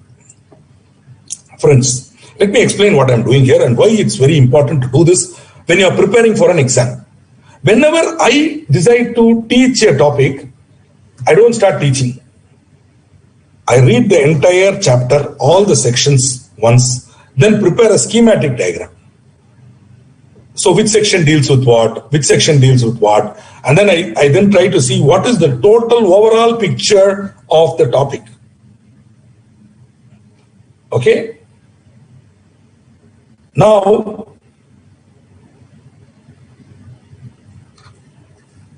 once I see the overall picture, I'm able to get a good idea of what to do, what is what. Then only I will get into the detailing. It's like what I first do is I'll take an aeroplane and fly and go on top and see an aerial view.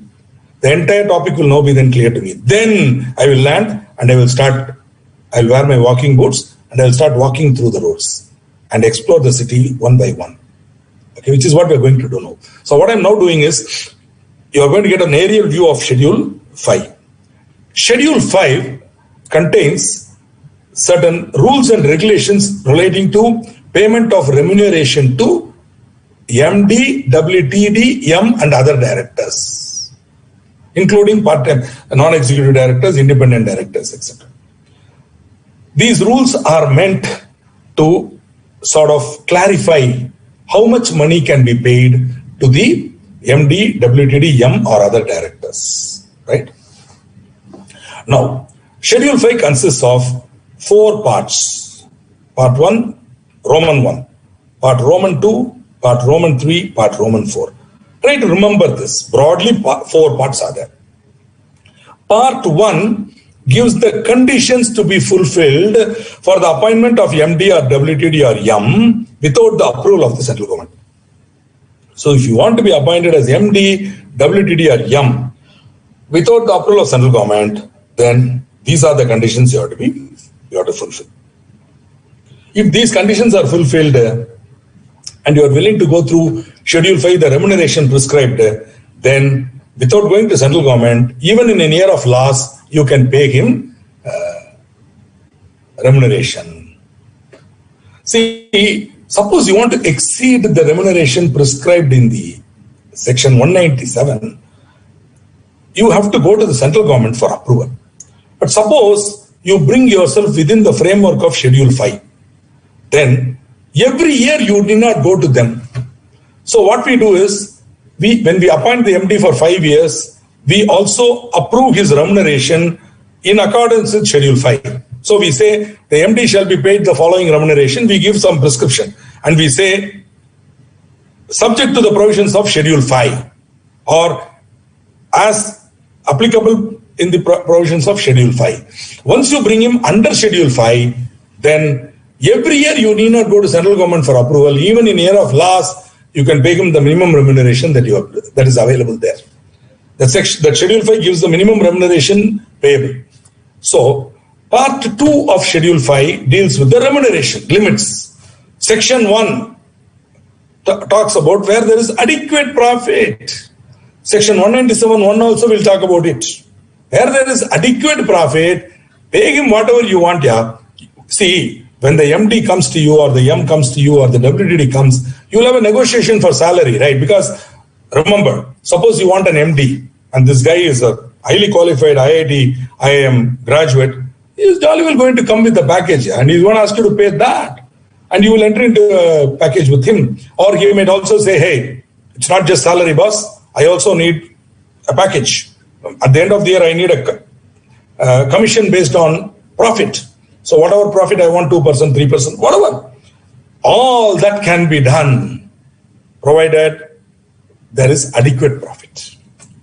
Suppose in a year, there is no profit, loss, or inadequate profit. Means what? Profit is not adequate to pay even his salary. See, we already negotiated a salary, right? For example, we negotiated a salary, for example, of 3.6 crores, which is not a big deal for a, as I told you, IIT, IIM was, so for example, see, take Indra Nui, Sundar Pichai and all. And in that range, what is this for them? It's chicken shit, right? So they'll come, especially NRIs and foreigners like them. They may not come and they will not say no. But even Indians, you got people who are drawing 1.5 crores, etc., etc. So the point here is 1 crore and all, 1 crore salary and all that. Okay. So all I'm trying to say is, if you're negotiating that type of salary with them, they are going to perform, right? They're going to be working 18 hours a day.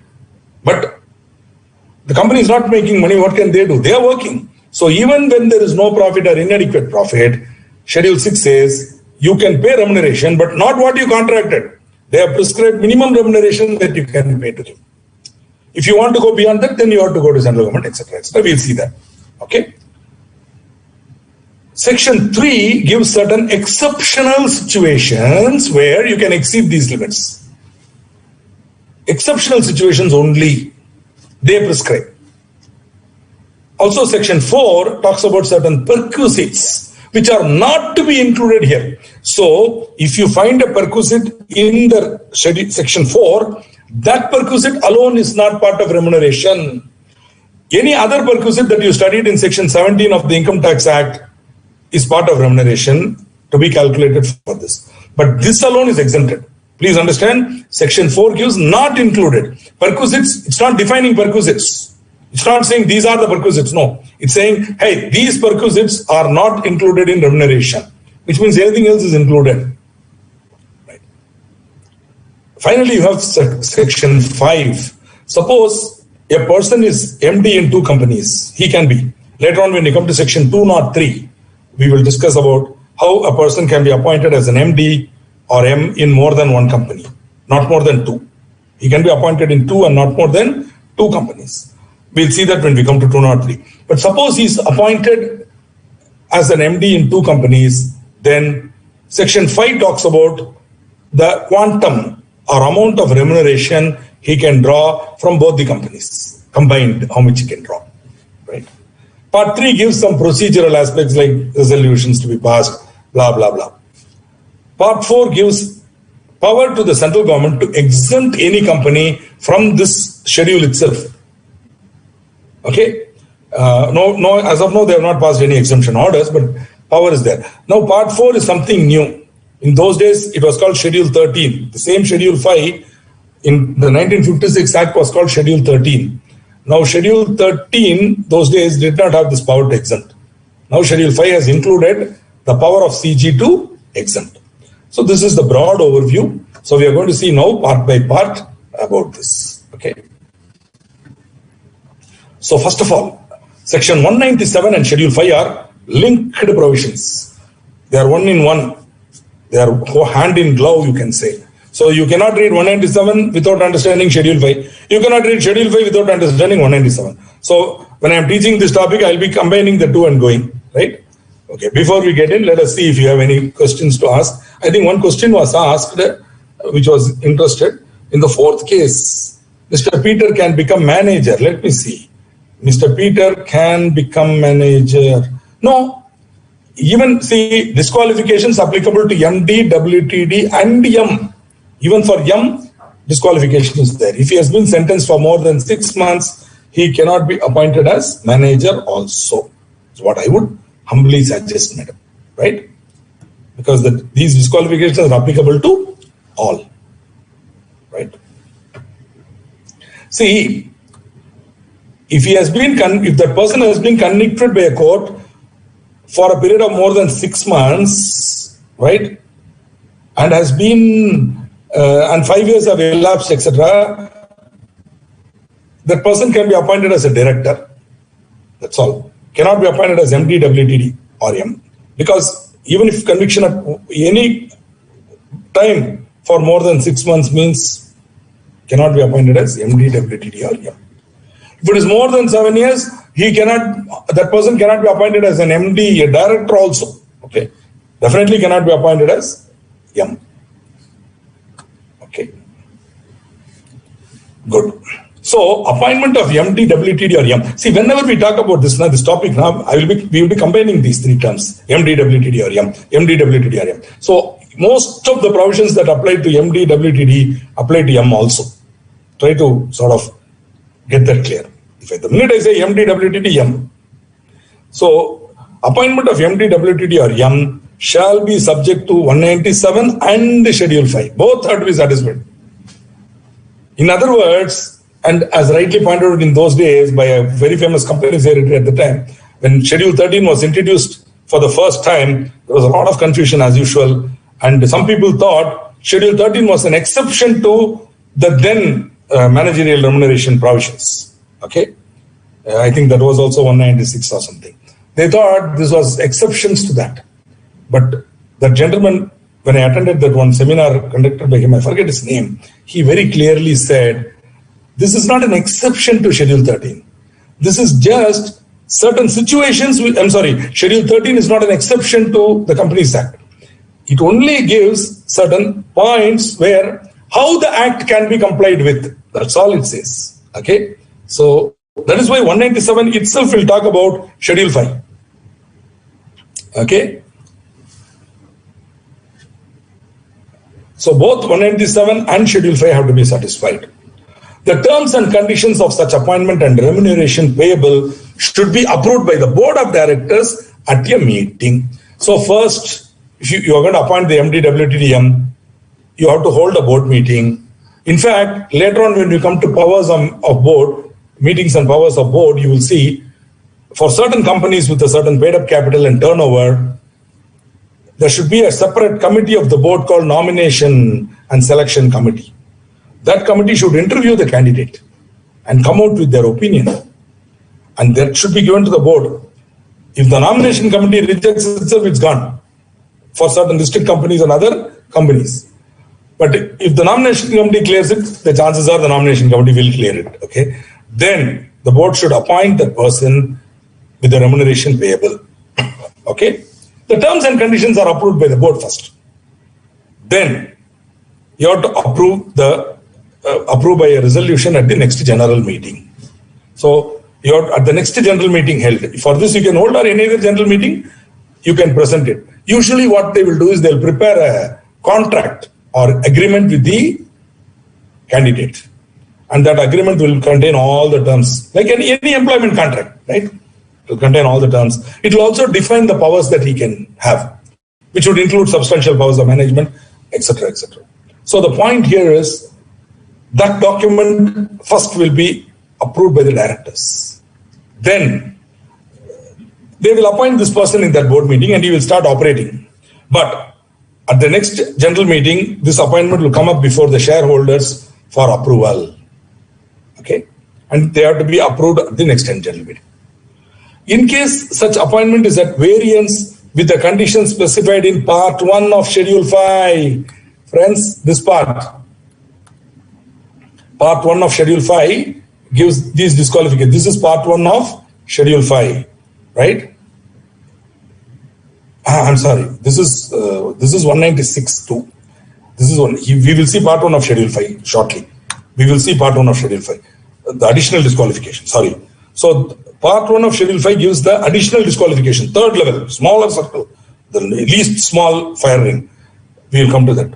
If it is at variance with the conditions specified in Part 1 of Schedule 5, then approval of CEG shall be obtained by applying in form number MR2. So Tiger can escape. Okay. To answer the question Anuj raised, Tiger can simply run to the central government and central government I'm not satisfying these conditions, something is going wrong, I have been convicted of an offense involving something, what to do, MR2. So central government will call, oh here bhaiya, what is your problem? No problem, you be MD only, you seem to be a good boy, you be MD. So if the central government is satisfied, based on the application in form number MR2, he can be appointed. Good. So question of Anuj is answered. Tiger has a beautiful way of escaping. Nice. So, because you see, there will be some exceptional cases, yeah, what to do. Fellow is a good man, chalo, what to do. See, even Salman Khan is a good man somewhere, right? So, okay, he killed a deer. So, okay, let us see. He may have become a good man, right? Now he wants to do good to society. Great. We believe him, whatever. Okay. Good.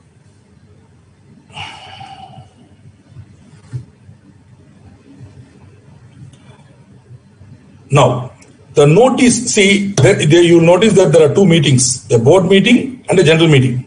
For both the meetings, the notice convening that meeting should include the terms and conditions of the appointment, the remuneration payable, etc. Means when we are sending the notice, along with that, we should send a summary of the terms and conditions of the appointment and the remuneration payable, etc. Okay. Once the MD or M is appointed or WTD is appointed, a return should be filed in form number MR1 within 60 days. Once you appoint him, you should file. In fact, along with this MR1, you should also file a certificate. In those days, it used to be signed only by a practicing chartered accountant. Now, even a company secretary of that company can sign. Practicing company secretary can sign. So today, that's one job we give to the practicing company secretary. Reason simple. Suppose I am the statutory auditor, they'll come to me. Already they've negotiated a fee. Now they'll say, sir, you sign this also. I cannot say, for this I'll charge extra. They'll take it free sometimes. Sometimes they'll say, no. This is a separate certificate, separate fee, please pay my bill. They may agree also. Depends on the company, depends on the situation. Whereas if it's a company secretary, the fellow will definitely get paid for this. So nowadays I say, come on, let the company secretary also enjoy. Let him certify this. Okay, this is the point. Now, we said that the appointment of the company secretary should be approved at the next general meeting. Now, you cannot control the general meeting. Now, the members may decide not to approve. What happens if the appointment of MD, WTD or M is not approved by the company at the general meeting? His appointment will cease to be valid from the date of the general meeting. So the Lakshman Rekha will be the date of the general meeting. So let us say the board appoints him in July, or maybe the board appoints him in April, and he starts functioning. He starts entering into contracts, agreements, he starts signing documents and all. Then they have an AGM in September when his appointment is presented to the shareholders. Shareholders, for reasons best known, because they don't like his face, like some people don't like me, what to do? So they will say, no, not this fellow, no. So agreed. How they will say that? By not voting for, that's all. Either keeping quiet, so that after all, you want to pass only an ordinary resolution. At this juncture, where he is less than 70, the appointment requires only an ordinary resolution, right? So simple majority is not obtained for this fellow, then his appointment will cease to be valid from that date. So on 30th, let us say on 28th September, they don't. So till midnight 20th September, after that 29th onwards, he's gone. He is no longer. How about acts done by him before his appointment was so disapproved? In fact, why should I go to midnight? Yeah, I will be very accurate. Suppose the meeting was held at 11 a.m. in the morning on 28th September. And the resolution was proposed and defeated at 11:16 a.m. Then from 11:17 a.m. onwards, he is not valid. His appointment shall cease to be valid. But it says from the date of the general meeting. Therefore, I would say, yeah, from that date. But technically, till 11:16, he was an MD. I mean, there is no clarity on this. I'm only assuming. So think about it. Tomorrow, that itself become very, very important. He might have signed an agreement in the morning. Now the other party might want to enforce it, where the company will say, hey, this agreement is not valid because it was signed by this gentleman on the date when he his appointment was not approved, then the lawyer of the defendant, the plaintiff, the company, the other party may say, look here, he signed this agreement at such a time. Maybe he put the time there. At signing, intelligently the MD put the time. So he signed it at 10:30 a.m. in the morning. He was removed at 11:16 a.m. I mean, once you get into law, believe me, it's something totally different. There is no simple solutions in law. There are only complex solutions. That's why we have to argue. Suppose I am advising the complainant, the plaintiff, the other party who wants to enforce the contract. I would say argue like this. Let the High Court decide what is going to happen finally. Then when the High Court gives a decision, that becomes the law. That becomes the law. It's called Parliament law is called statute. Parliament law is called statute. But where a decision is given by a High Court judge, that is called precedent. Precedent. That is where another High Court or a Supreme Court has held in a particular way. It is called precedent. So usually we will give precedent to support our argument. So when I'm presenting a case before the income tax officers, I will say, sir, I am not saying this. The Gujarat High Court also has viewed similarly in this case, which is at all fours on with my assessee's case. Oh, is it so? Show me. Oh, yeah, Gujarat High Court. Chalo, put it in your document and give it to me.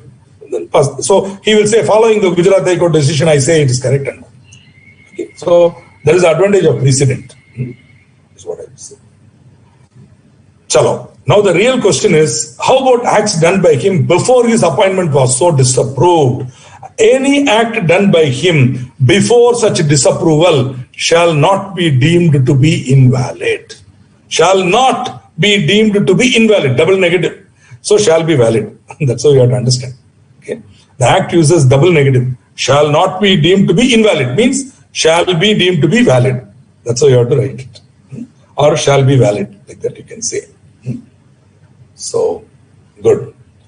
Miss Principria wants to know who is an undischarged insolvent or something like that. I saw that. See, when a person is not able to pay his debts in full, he is called insolvent. So, what he has to do is, before the creditors file the suit, he may go to court and he may inform the court, I cannot pay my debtors, creditors in full. Also, the creditors can go to court and say, hey, this guy has got some properties. He owes us money. Before he converts it and runs away, please attach those properties and we will sell it. Whatever we release, we'll take. This is called insolvency proceeding.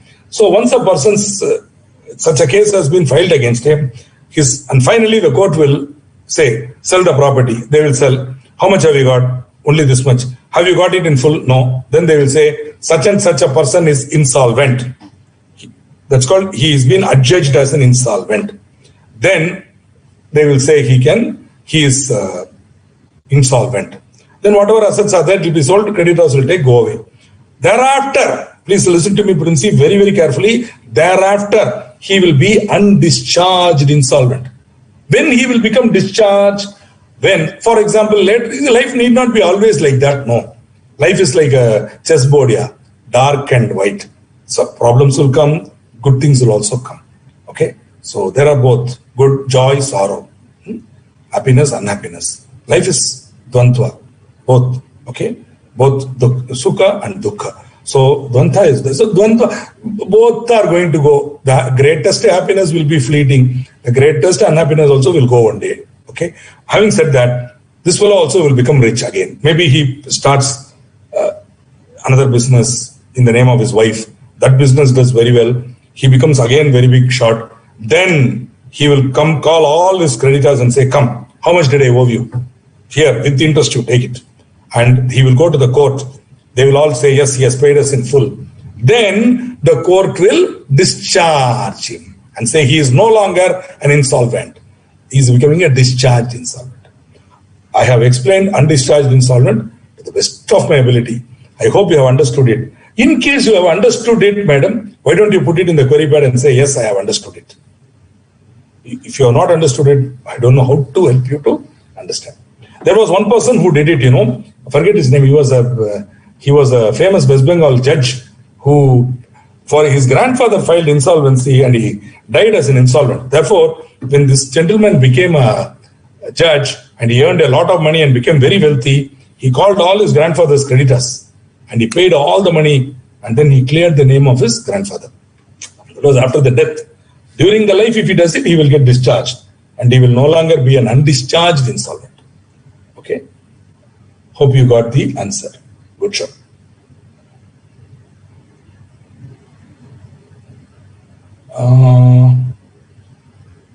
How to reappoint MD by SR or OR or BR? See, MD appointment, okay, before you forget, go to the definition section there and you will find the word appointment has been defined. Appointment includes the reappointment. Check out. Go to definition. If you have your intermediate material, and now I told you, mca.gov.in, gov.in, just go there, preliminary topic, you would see the definitions will be there. Only 2 sections. The first chapter preliminary has only 2 sections. 1 extent of operation, 2 definitions. Under definitions, almost the second or third one would be appointment. Appointment includes reappointment. So whatever provisions apply to appointment, apply to reappointment also. So reappointment also, you need a board resolution, then approval at the next general meeting by ordinary resolution. Unless the gentleman or lady is 71 years plus, then it requires a special resolution.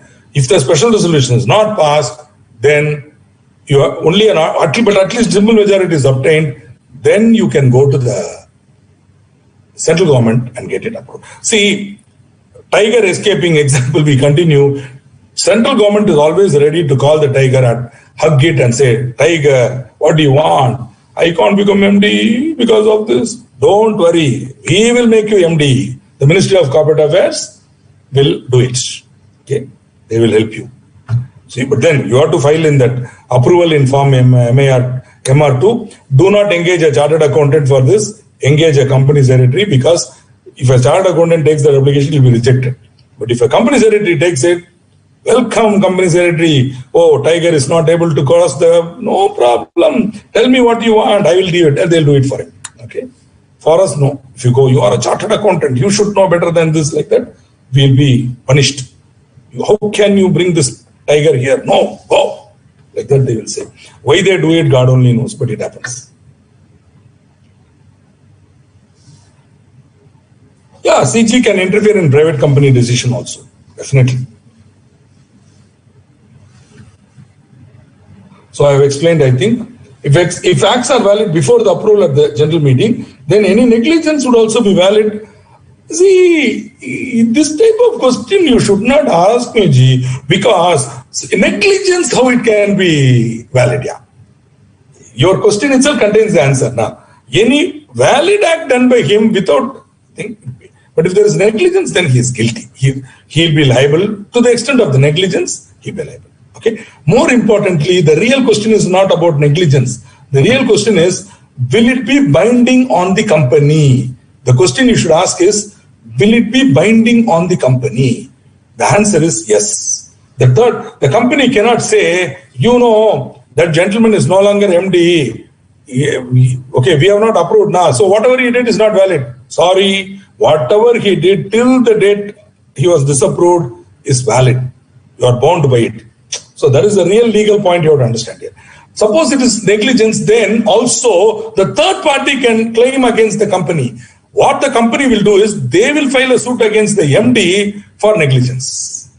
You will be seeing it when you come to compensation for loss of office, where you will see that such a person who has been negligent cannot be paid compensation for his loss of office, etc. etc. See, he was appointed as MD now. The company has not approved his appointment, right? So for in between he worked now, he can say, I want compensation for office. Believing you, I came here. I rejected 2 other better jobs. Sorry, you have been removed for negligence. You cannot claim. You have been not approved. You cannot claim compensation like that. So if there is negligence, he will not be able to claim compensation. He may have to pay, shall we say, compensation to the company for the negligence and all. But that's between him and the company. The real point here is whether those acts done by him are binding on the company, and can a third party sue the company for that? They can. See, remember, the MD, very, very legally, if you look at it, the MD is an employee of the company. The MD has been negligent. because of which there is a problem, loss. Who is liable? The employer is liable. Please understand, who is the employer here? The company. So this is called vicarious liability. When an employee does something vicariously, even though I have not done it, my employee has done it, it is as if I have done it. That's called vicarious. Okay, through, see, it's through somebody, it's a vicarious. In fact, in the Christian church, we have somebody called the vicar. Okay, he's called the vicar. Okay, the vicar is a person who represents Christ, especially when he is, doing the celebrating the mass, especially when the communion.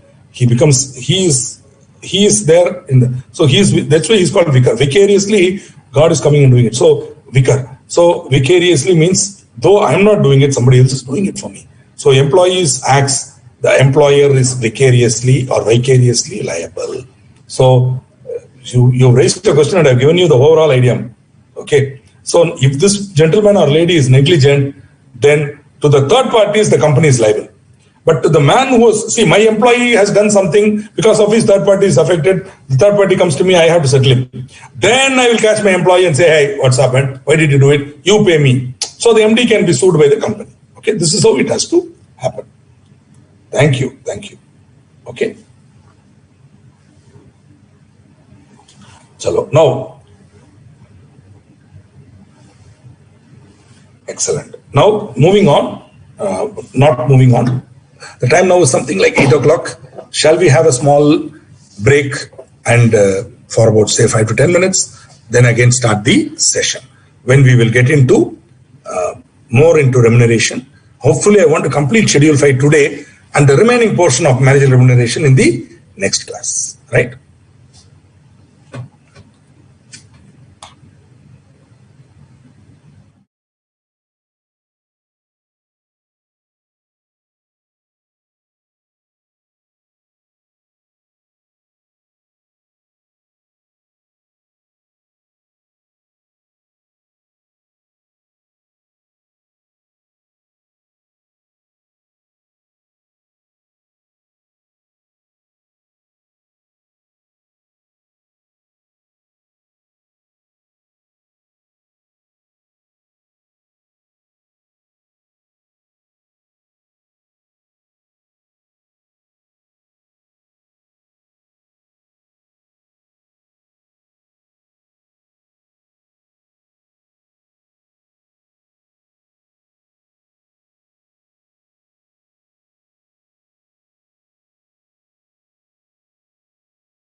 I hope even I didn't have much time. I just started a drink of water and just started again. So let's move on. The provisions of subsection 2, 4 and 5 of section 196, which we saw now, which we have now seen, all these provisions that we have seen, okay, 2, 4 and 6 do not apply, which are relating to procedure for appointment, consequences of non-approval by shareholders, which we saw, do not apply to government companies. Okay, do not apply to government companies. Similarly, 4 and 5 pertaining to procedure for appointment and consequences of non-approval do not apply to government companies. Okay, so this is the point. Okay, good. I think it's not government companies. This is private companies. I'm so sorry. Okay, this is private companies. I just copy pasted. Therefore, it's like this. So this is private companies, which means what doesn't apply to private companies? The provisions pertaining to the procedure for appointment of MD, WTD or M and consequences of non-approval. That is 2, 4 and 5 do not apply to MD, WTD or M, right? For a private company. So private company, you can do anything you want. Your tenure can be different and all that. I'm so sorry. I'm very, very, very sorry. 2, 4 and 5 do not apply to government companies, which means tenure also applicable, does not apply to government. Government company MDs can be appointed for any period, even 3 years, 7 years and all. But for private companies, the consequence of non-approval by shareholders does not apply. Okay, that's all. All other provisions apply to private companies also. See, earlier there were a lot of exemptions for private companies. Now they have reduced it like anything. Most of the sections apply to private companies also. Remuneration, the word remuneration is defined in the Act as any money or its equivalent given or passed to any person for services rendered by him and includes perquisites as defined under the Income Tax Act 1961. So remuneration means money or equivalent. Means other than money, it could be something in kind or it could be a ESOPs, whatever you call it, which is given, and it includes perquisites. Here they refer to the Income Tax Act 1961. Okay, whatever is prescribed there as perquisite is a perquisite. Schedule 5, you will find there are certain perquisites that are not to be included in remuneration. Other than that, everything which is prescribed in section 17 and the rules of the Income Tax Act 1961 are perquisites for Companies Act also. Okay.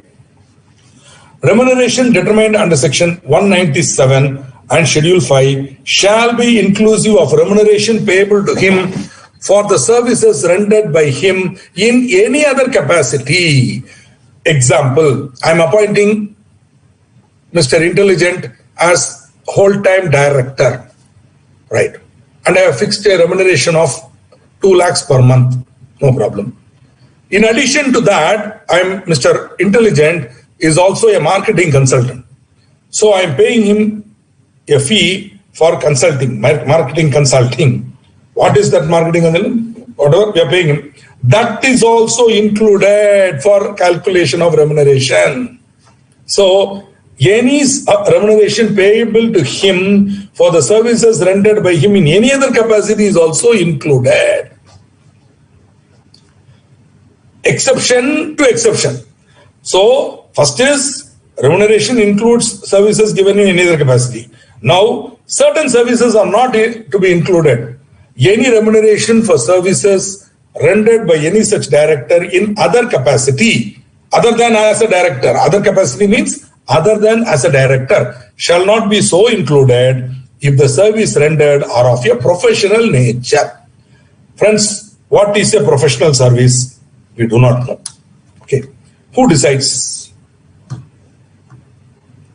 The board decides. And the director possesses the requisite qualification for the practice of the profession. For example, there are some well-known professions, offhand, well-known professions, chartered accountant. What is the requisite qualification? Membership to the Institute of Chartered Accountants of India. Company secretary, membership. Cost accountant, membership. Doctor, MBBS, along with registration with the medical council. Lawyer, he should be a BA LLB or an LLB and registered with the bar council of an appropriate state, each state. These are all valid professions. Architect profession, registration with the AICTU, you have to get the qualification and register with the Association of Architects. Like that. Engineers, sorry, no, there is no professional body. It's a qualification, not a professional qualification. MBA, qualification, not a professional qualification. Are you able to understand? Don't confuse a qualification with the professional. Profession means something different. Okay, what is professional? But then, the director should possess the requisite position in the opinion of the board or the nomination or remuneration committee, as the case may be. Which is why, we are trying to create professions. For example, astrologer, they are saying it's a profession. So, but then there should be a national body which certifies the astrologers, and there should be a yardstick. You don't know. For example, I'm a certified coach by the Coaching Foundation of India. Now, CFA is one of the certifying bodies. There's no national level body that says you are a coach.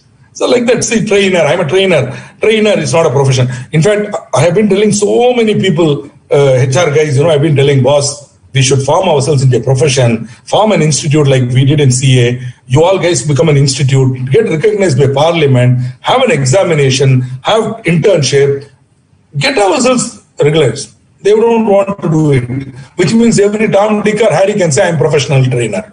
May not be. So, depends. Okay. So, profession is very, very difficult to define. Basically, it's based on qualification. Okay. For the practice. So, very difficult to decide what is profession. Right. Earlier, there was a circular. Such a circular is not there now. Earlier, the central government ministry came out with a circular. Now, that circular is not there. I think they should come out with the circular with a list of professions. There they included astrology, architect, all that. You and I, means current member and a future member like you, we don't have to worry. The minute you become a member of our institute, you are automatically a professional. Nobody has to tell whether you are professional or not. Which means, think about it. Suppose the director of a company, whole-time director of a company, okay, whole-time director of a company is also a chartered accountant. Now, he is rendering tax consultancy service for which he is paid a separate fee. Nothing wrong. And that will not be included in the remuneration because it is in the nature of professional in nature. Are you able to understand? It is professional in nature. Of course, he is not an independent director. Suppose he is an independent director, there will be a problem because he is not supposed to have a pecuniary interest. Okay, is the point.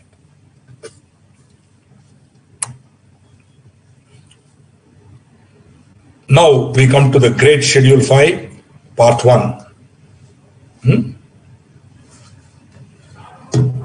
Conditions to be fulfilled for the appointment of a managing director or whole-time director or manager without the approval of central government. Okay. Sorry, this appointment should not be there. Okay. Now, certain conditions are to be satisfied. Remember my tiger example, you will understand. Now we are seeing the smallest fire ring, Schedule 5. Unless he or she clears this set of disqualifications, unless they don't suffer from this, they cannot be paid remuneration under Schedule 5. That's all. They can be appointed as MD. They can be paid remuneration so long as it's within the profit limits we will see. But in an year of loss, if you want to pay through Schedule 5, if you want to pay him automatically, you cannot. You have to go to central government for approval. You cannot have the automatic route of Schedule 5. Every year you have to see at the end of the year what is the profit, whether you can pay him. You have to keep on paying him salary, keep on worrying. Then if it is going to go beyond, the profit is not there, you calculate the percentages I'm going to tell you, and it's less. Then you have to go to the MD and says, your remuneration is more than the kind. Then you have to go to central government, get approved. All that can be avoided if you go through Schedule 5. So Schedule 5, once you appoint him under Schedule 5, the appointment is under Schedule 5. Suppose, resolve that, subject to Section 197 and Schedule 5 of to the Companies Act 2013, Mr. Great B and is hereby appointed as Managing Director of the company to hold office for a period of 5 years from the date of appointment, or from today, the date you give, from 16th or whatever, 15th of July 2021. I have actually drafted a resolution. Drafting is not so difficult. Okay, I mean, I love drafting. It's not as difficult. In those days, in our institute exam, we had drafting also, but they have scrapped it now. I don't think they ask you to draft resolutions. In those days, they did, because the paper was called Corporate Secretarial and Secretarial Practice. Now that Secretarial Practice is removed, only corporate law. But drafting is good. It's good if you're able to draft, because many clients, they'll come to you and they'll say, why don't you do it? And you don't have to go to a company secretary and all for this. You can as well do it. So small things, we can do it. Then if it's very serious, then very, very long and very, for example, somebody wants to set up a total ESOP for a company, I will refer them to the company secretary. Just appointment of MD, I will draft the resolution and go. Okay, so the conditions are to be satisfied. Oh, don't try to mug up this list. 19 enactments are there. Some of them are in your syllabus. Okay, he should not have been sentenced to imprisonment for any period or to a fine exceeding 1,000 rupees for the conviction of an offence under any of the following acts. Now, do you see why this is a smaller ring? 164(1), we said he should not be sentenced to imprisonment for more than six months or more, and 5 years was their grace period. After that, he can be appointed. Larger ring. MD, we said at any time he should not be convicted. Slightly smaller ring. Here we say he has been sentenced to imprisonment for any period. There it was 6 months, now any period. Even a fine will disqualify him. So if that person has been sentenced for a fine exceeding 1,000 rupees under the Companies Act, under any of these enactments, or Companies Act or any of these enactments, he or she cannot be appointed under Schedule 5. Please understand, if they have not been sentenced to imprisonment at all, only fine of 2,000 rupees, then can be appointed as a director, can be appointed as an MD and paid remuneration if profits are sufficient. Inadequate profit, he cannot take shelter under Schedule 5, because here he will not be qualified, because he or she may have suffered a fine exceeding 1,000. Then here they cannot come. That is why I am saying this is a smaller loop. Okay, there are 19 enactments. Okay, I didn't mug it up for my exam. I simply in those days, there were many acts. Even now you see, in Central Excise Act 1944, scrapped. IDRA, scrapped. Okay, others are there. Prevention of Food, which are all in your syllabus. Let us see. Companies Act is there. Wealth Tax Act, hello, it has been scrapped. Nobody told the Ministry of Corporate Affairs that the Wealth Tax Act has been scrapped. Income Tax Act is in your syllabus. I don't know if the Customs Act is there. Competition Act is there in this topic, in this paper. The Competition Act. FEMA is there. Hopefully, I don't know if I will teach it. Sick Industrial Company, gone. It's no longer there. Instead, you have the Insolvency Act.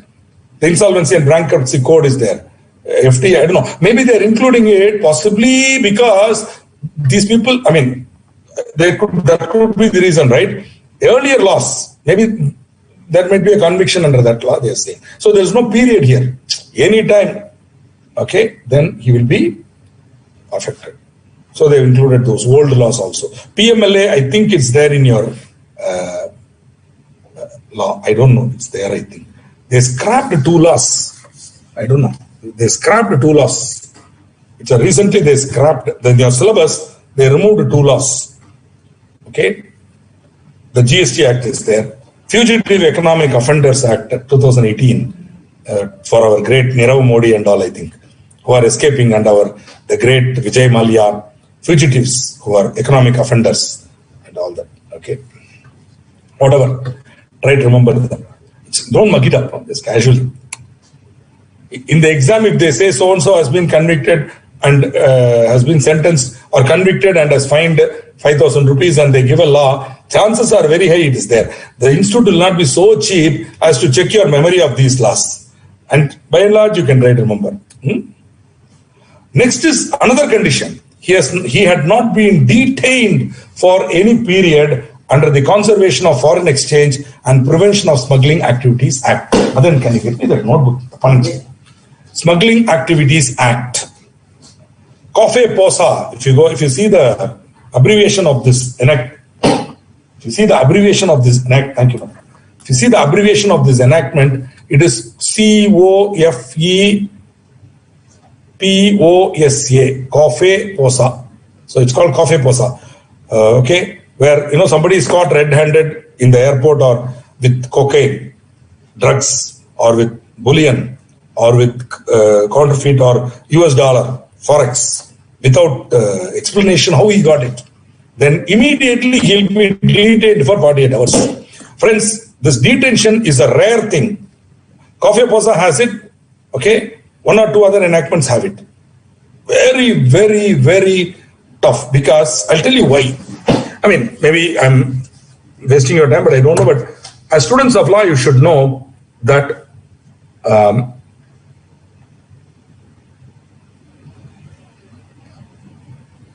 the purpose of law is to protect the citizen. And in a democratic country, which I hope India is, and I'm sure the United States of America is, the liberty, my personal liberty is a sacred thing. Nobody can imprison me without a warrant. No police officer can enter my house and take me to the police station and arrest me without a warrant. If he has a warrant and he arrests me, he shall produce me before a judicial magistrate within 24 hours. Within 24 hours, he has to produce me. Otherwise, a writ of habeas corpus will issue from the High Court. I have my family can go and get a order from the High Court asking them to produce me. Such is the power of democracy, and such is the protection we have. Please, those of you who honestly believe socialism will work, remember the first thing that will go with fascism and socialism is your personal liberty, and which is very, very important. Never ever forget it. Okay. Now, so the law has to be very, very careful while giving the executive, the police and the income tax officers and others power to detain a person. So they have given this power under COFE POSA because here is a case where the customs officer has caught this guy red-handed with bullion or forex or drugs and all. Drugs will come under the Narcotics Act, where again he can be detained. Now the point here is, such a case, he can be detained for 48 hours. The reason is simple. He is obviously guilty. Now, he may be a small fry in the overall story. So, by questioning him, we may be able to get some more details about the chain. So, the police officer or the narcotics investigation officer is given 48 hours to do it. How he does it, CBI officer, how he does it, his job. But if he's not able to get any answers within 48 hours, he has to produce him before the court. Thereafter, he has got the right for bail, etc., etc. All that the process of law will take over. This is available only in COFE POSA. Suppose there is some other act and he has been found guilty, or the police have been given a warrant, including Companies Act.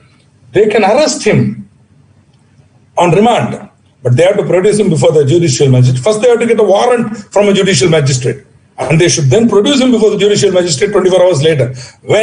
If it's a non-bailable offense, later on when we come to non-bailable, I will tell you, he may be given. If it's a bailable offense, he is entitled to bail. If it's a non-bailable offense also, he is entitled to bail, but not automatically. The public prosecutor can come and say, no, you cannot give him. Seriousness of the offense. Okay. Now, sorry to take you so deep into law, but as you said, law is very interesting. So think about it. Who is the person who has been detained?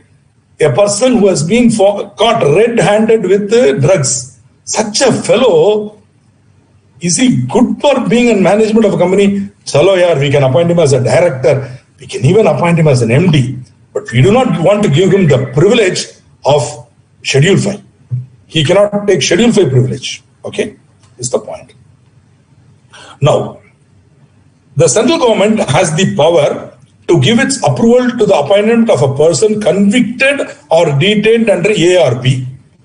So, see, you can go to CG and say, I was in those days, I was a bad boy, now I'm a good boy. Like that you can say. If so, they can approve it. Once the central government approves it, no further approval of the central government shall be necessary for subsequent appointment, so long as in between he should not be again convicted or detained.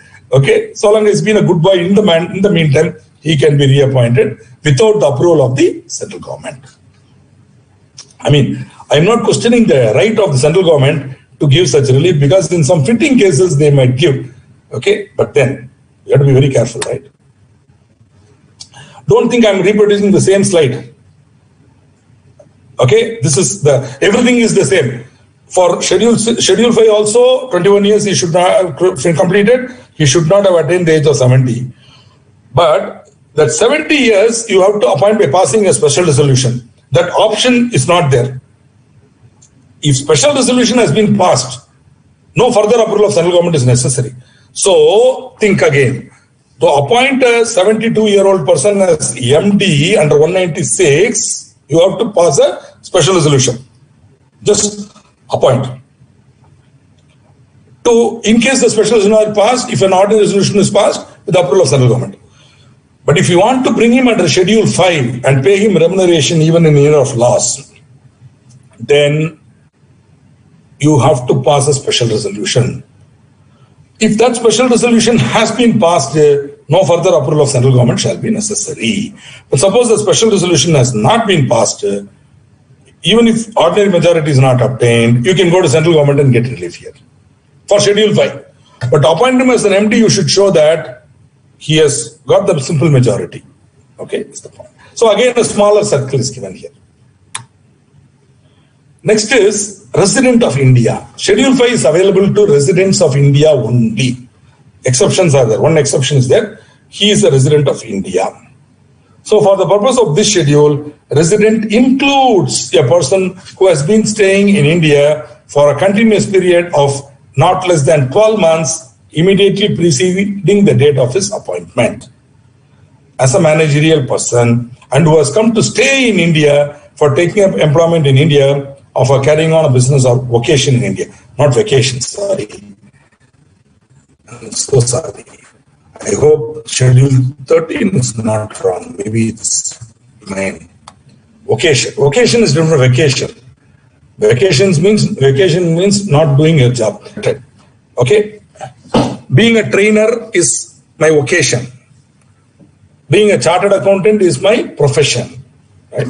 Vocation. When you are doing something and earning money from doing something that you love to do, it is a vocation, or which you have taken as your lifetime, one thing you like to do and you're doing it. Now, resident definition, you're going to see one more in FEMA. Unnecessarily complicated definition. We'll talk about it. If I'm having the good fortune of teaching you, I'll try to tell you. But for Schedule 5, we are saying that person should have been staying in India for a continuous period of not less than 12 months immediately preceding the date. Normally, 182 days and all that stuff. Here, he's saying Mr. Michael came to India, okay, in 2018. And he was staying in India. He took up employment as the MD of a company here in India, and he was staying in India from 2018 till date. So, now we are going to appoint him, you have to ask him, did you stay in India continuously for a period of not less than 12 months immediately preceding the date of your appointment or this date? Yeah, I did. Okay. Did you come to India or stay in India for employment? Yeah, I did. Then you are a resident, and I can take you through Schedule 5, even though Mr. Michael may be a citizen of Australia. Okay? Even though he may be a citizen of Australia or an Australian passport holder, I can still bring him, I can appoint him as an MD. See, appointing a foreigner as an MD is not a problem here. Under 196, there's no prohibition. But if you bring a person who is not a resident as a Schedule 5, no. But our friend Michael has cleared it because he satisfies this condition. Then, though he is a citizen of Australia, he is a resident and I can bring him through Schedule 5. Exemption. One exemption is there. Companies in the special economic zones. Special economic zones have been set up. You know about it. I don't know to bore you. You know 10 AAA and all that, and 10 AA, I think, and special economic zones and all that. So such cases of companies in the special economic zone can appoint a non-resident.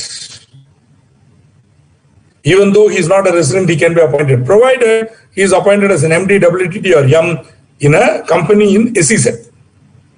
But he should come only with the proper employment visa, etc., and he should be there. Okay, and he should furnish all the profile of the company, why and all. The reason is we want to promote SEZ. And many cases, SEZs are started in India by absolutely foreign companies as only owned subsidiaries in India. Now, they may not want an Indian to manage it. So they might want their own. See, a German group may want a German to manage it. So they might send the German to India. And so long as it's a special economic zone, even if it does not satisfy this condition of 12 months, we can still say he is eligible for appointment under Schedule 5. Schedule 5 Part 2. We have finished Part 1. Right? 5 conditions we saw, right? Conviction, detention, age 1, 2, there is 2170, and residence. Part 1 over. Friends, disqualification provisions, you have to try to compare and contrast. And wait, before I go to Part 2, let me see. Mr. Suman is appointed as an MD in Sri Limited. Can she also be counted for complying 149, that is woman director? Technically, yes. Technically, yes. I don't see a problem there. Yeah, she can. Agreed.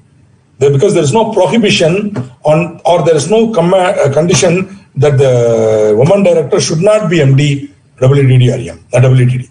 So, agreed, sir. She can be. Okay. Good. That's a good question. According to me, maybe I'm wrong. According to me, yes, because there's no prohibition on MD being a woman or being a woman director or being counted as a woman director. See, the idea of that, again, whenever you're reading a section in the Act, yes, of course, you have to read the letter of the law and go by it and all that. But in intermediate you studied now, where the provision, where the words of the enactment are clear and unambiguous, they should be given their normal meaning or they should be strictly interpreted. But where there is ambiguity, then you should see the spirit of the enactment. Here there is no ambiguity. There is no prohibition in the Act for her to be a MD also, woman director MD. But again, go for the spirit. What is the spirit of the section? To have women on the board. All the more better if that MD is the woman. Very happy. The idea is to have women on the board, whether independent or not. So, but can a woman director be independent director? Chalo yaar, she can be both woman and independent, right? Good question.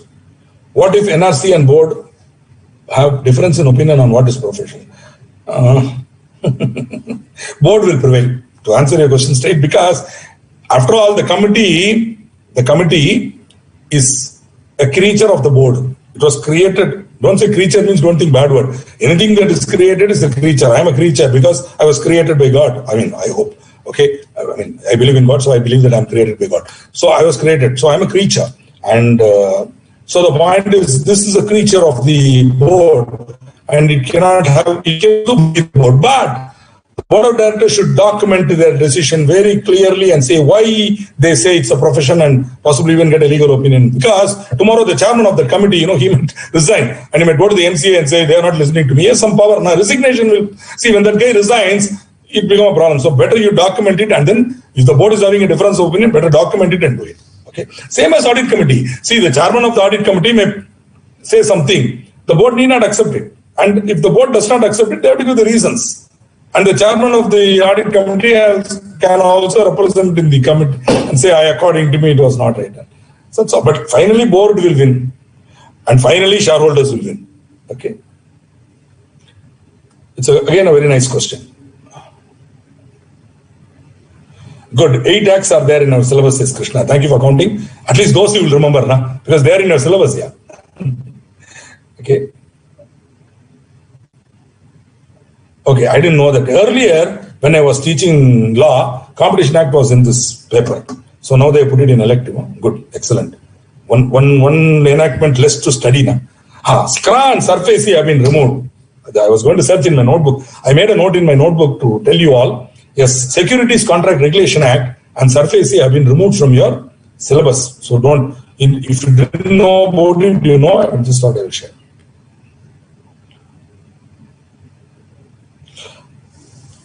Yeah, so that's why they have used the word, since section 149 also gives the definition of resident for the purpose of resident director there. Here they say includes. That's why they are saying, so there is no conflict between 149 and Schedule 5. Nah. 149 is correct. Schedule 5 is correct because it includes. 149 definition is correct. This is also there, includes. That whenever, that's why they have used the word includes here. The minute they say includes, then it means both are agreeable, acceptable. That's what it means, right? See, not just definitions, Shraddhaji. Any section, should I remember the exact words or should I remember the broad idea? I would say for all sections and content, you should remember the broad idea and be able to answer exam questions. But there are some beautiful sections in the Companies Act which you can actually remember. If you really put your mind to it, you can remember. I mean, but then if your memory is not that good, then don't worry about verbatim repetition. But be careful.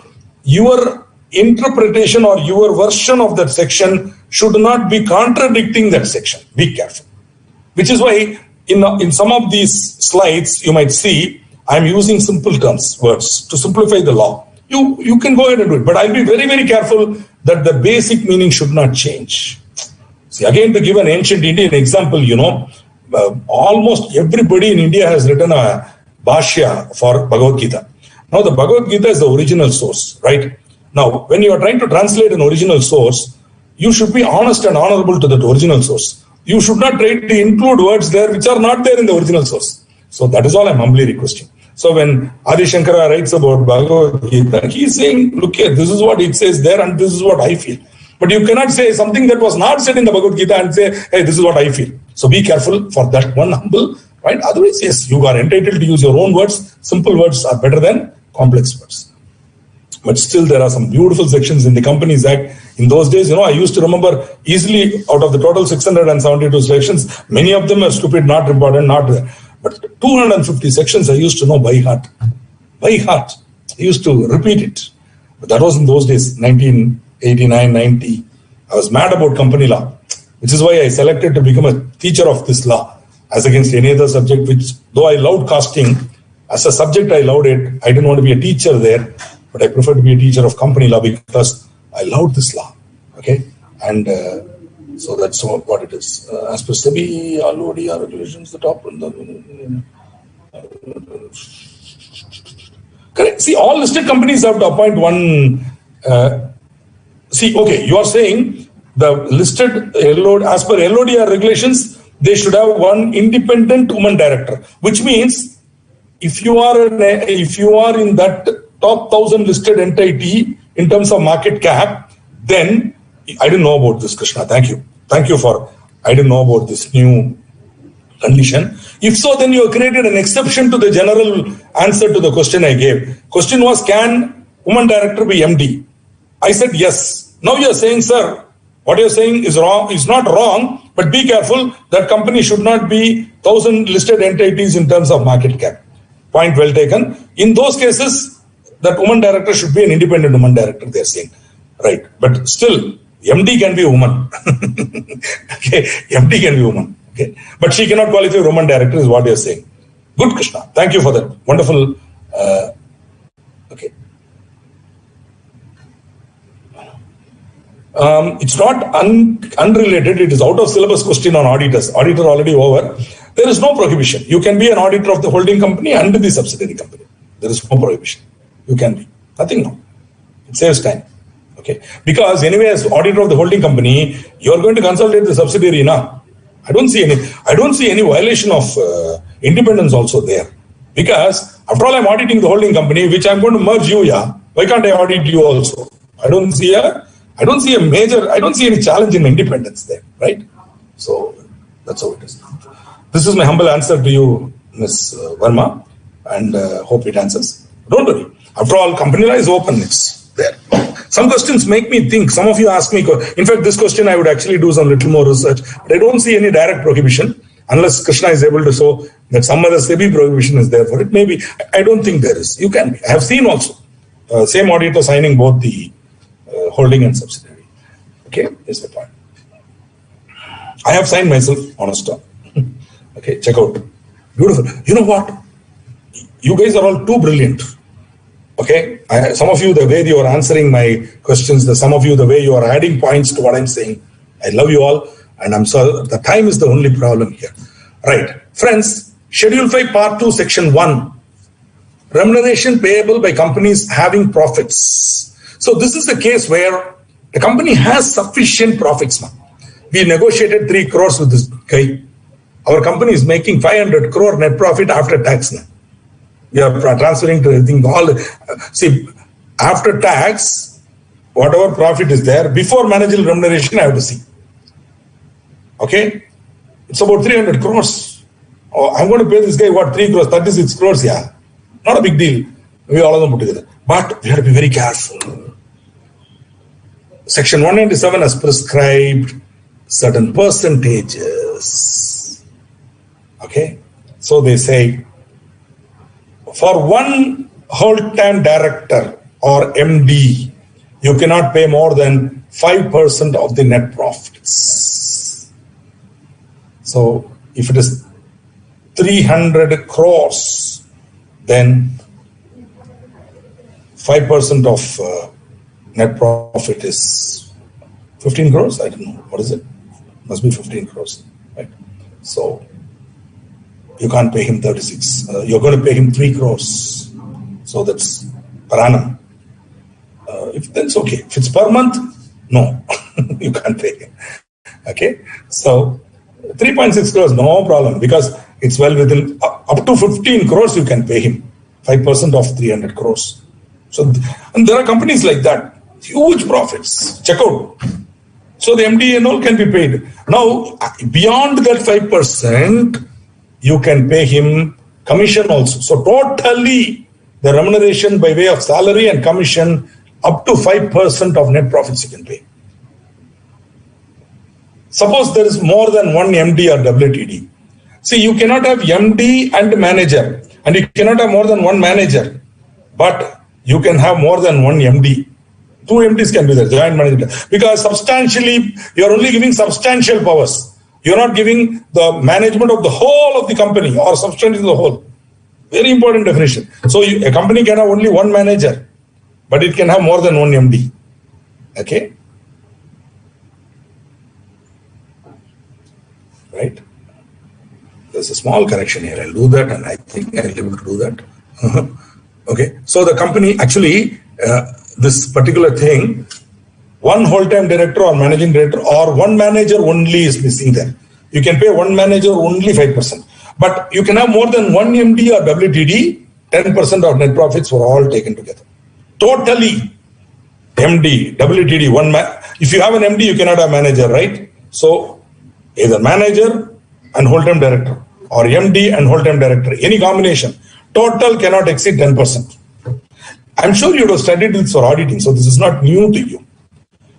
All part-time directors taken together, all part-time directors, including independent directors, taken together shall not exceed 1% of the net profits for all taken together. So you calculate 1%, that is 3 crores, 300 crores, 3 crores. That 3 crores you divide among PTDs in any way you want.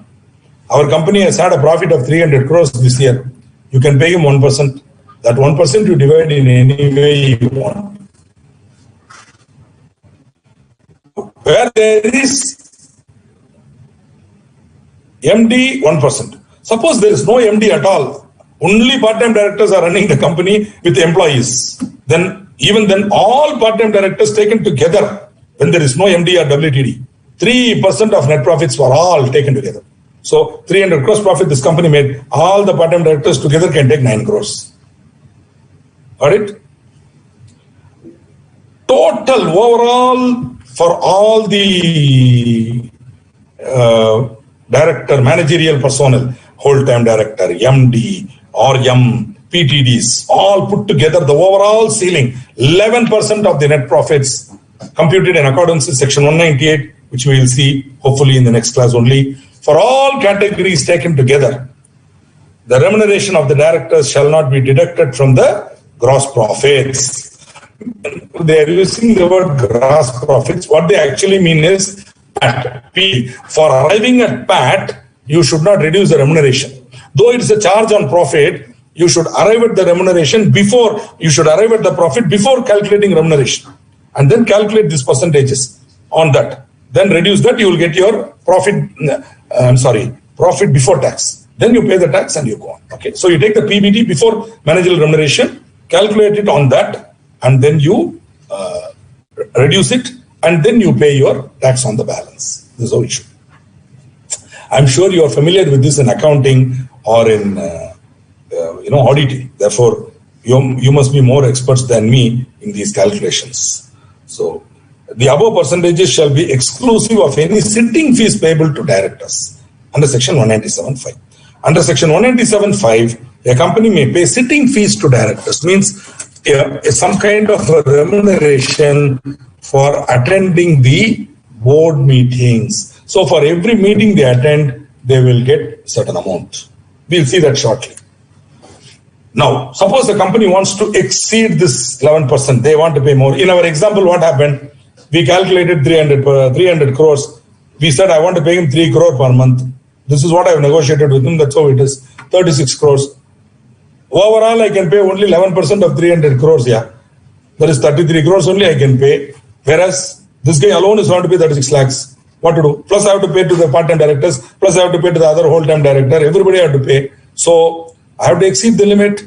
Then I have to go to the company in general meeting and authorize the payment, which will come under Schedule 5, because that will become inadequate profit. So you have to go under Schedule 5, you have to get the approval of the company in general meeting, etc. According to the provisions of Schedule 5. Now, exceeding any of the sub-limits means 5%, 10% and all that. You have to get the approval of the company in general meeting by passing a special resolution. Okay. Suppose the company has defaulted in payment of dues to any bank or PFI or non-convertible debenture holders or any other secured creditor. Where creditors are not being paid, you are paying your MD remuneration. No. You have to get the prior approval of the bank or PFI, etc., as the case may be, before obtaining the approval in general meeting. So when you go to the members, you should tell them, we have defaulted State Bank of India, we have defaulted on IDBI, but we want to pay our MD 36 crores. They may agree, they may not agree. That's not the point. Point is, you should get the no objection or prior approval from the PFI or the bank before you go for exceeding approval. Okay. This is from the members. CG doesn't come here at all, right? Now, as director may receive remuneration by way of fee for attending meetings of the board or committee thereof. Committee meetings also is entitled. Some amount per meeting you can pay 20,000 rupees, whatever. Anything, you decide. This will be decided by the board. This is called sitting fees. Now, the rules are very clear. They say you can pay sitting fees, but that amount of sitting fees per meeting per director shall not exceed 1 lakh rupees. 1 lakh rupees per meeting per director. Okay, for each director you can pay 1 lakh. Why not? See, suppose you are having Harvard professor as your independent director. Okay, he's going to charge you in dollars, boss. He won't come and talk in rupees. So if you convert it, it will come to 80,000, 90,000 rupees. But they say you can't pay more than 1 lakh, right? So he might say $1,000. Now what is $1,000? 77,000 rupees, no problem. But he says $2,000. Sorry, sir, I can't pay you. Why? Because in our country there is a law, more than 1 lakh I cannot pay. Okay. Now, you cannot pay a lesser fee to independent directors and women directors. Suppose you have fixed 70,000 as the fee or 50,000 as the fee for a meeting. You cannot pay 30,000 to independent directors and women directors. It should be the same as others. Fair deal. Now, where a company has no profits or its profits are inadequate, the company may pay to its directors including any MD or whole-time director or manager, etc., or any other non-executive director. So this is including other non-executive director, including independent director. So other directors includes non-executive director. Now, for the first time, they are using the word non-executive director. They have not defined it anywhere. Okay? Including an independent director by way of remuneration, any sum exclusive of any sitting fees payable. So you want to pay salary, etc. to any of these directors, but your company has no profits or its profits are inadequate. Then you have to come under section 2 of part 2 of schedule 5. Schedule 5, part 2, section 2. Section 1 over, where the adequate profit percentage. Within the percentage, if you want to exceed, you saw. Now, so in both these cases, now I'm combining 197 and schedule 5. So now if your inadequate profit, come under part 2 of schedule 5. Okay? If the profits are not adequate. So I have put the words or other director in red because these words were introduced in 2021 and they are applicable to your examination. This Rule 16 amendments are included for your examination. Schedule 5 amendment included for your examination. Okay. So or other director has been included. Okay.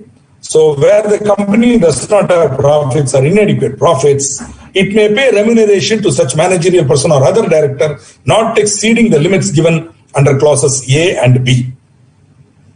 For the purpose of this Schedule 5, Section 1, 2 and 3, other director shall mean non-executive director or an independent director. So if you want to know what is non-executive director, I can't tell you, no definition is there. But I've already told you, part-time director is not defined. But for this purpose now, for defining this percentage, they use the word, instead of saying part-time director, they say a director who is not managing director or whole-time director. So here I will say that same only I will do for non-executive also. A director who is not managing director or whole-time director is a non-executive director or an independent director. Right? Now this is very, very important. I can only take you through it, but you have to remember it in some way. There is something called effective capital. We'll be seeing how to calculate it very shortly. Effective capital should be calculated. Then you should write that effective capital on a piece of paper. Keep it and look at this chart. Negative effective capital means okay, let us do one thing. We will see the definition of effective capital. It's coming out late there. Yeah, I'm sorry. I have to take you there and then only come back.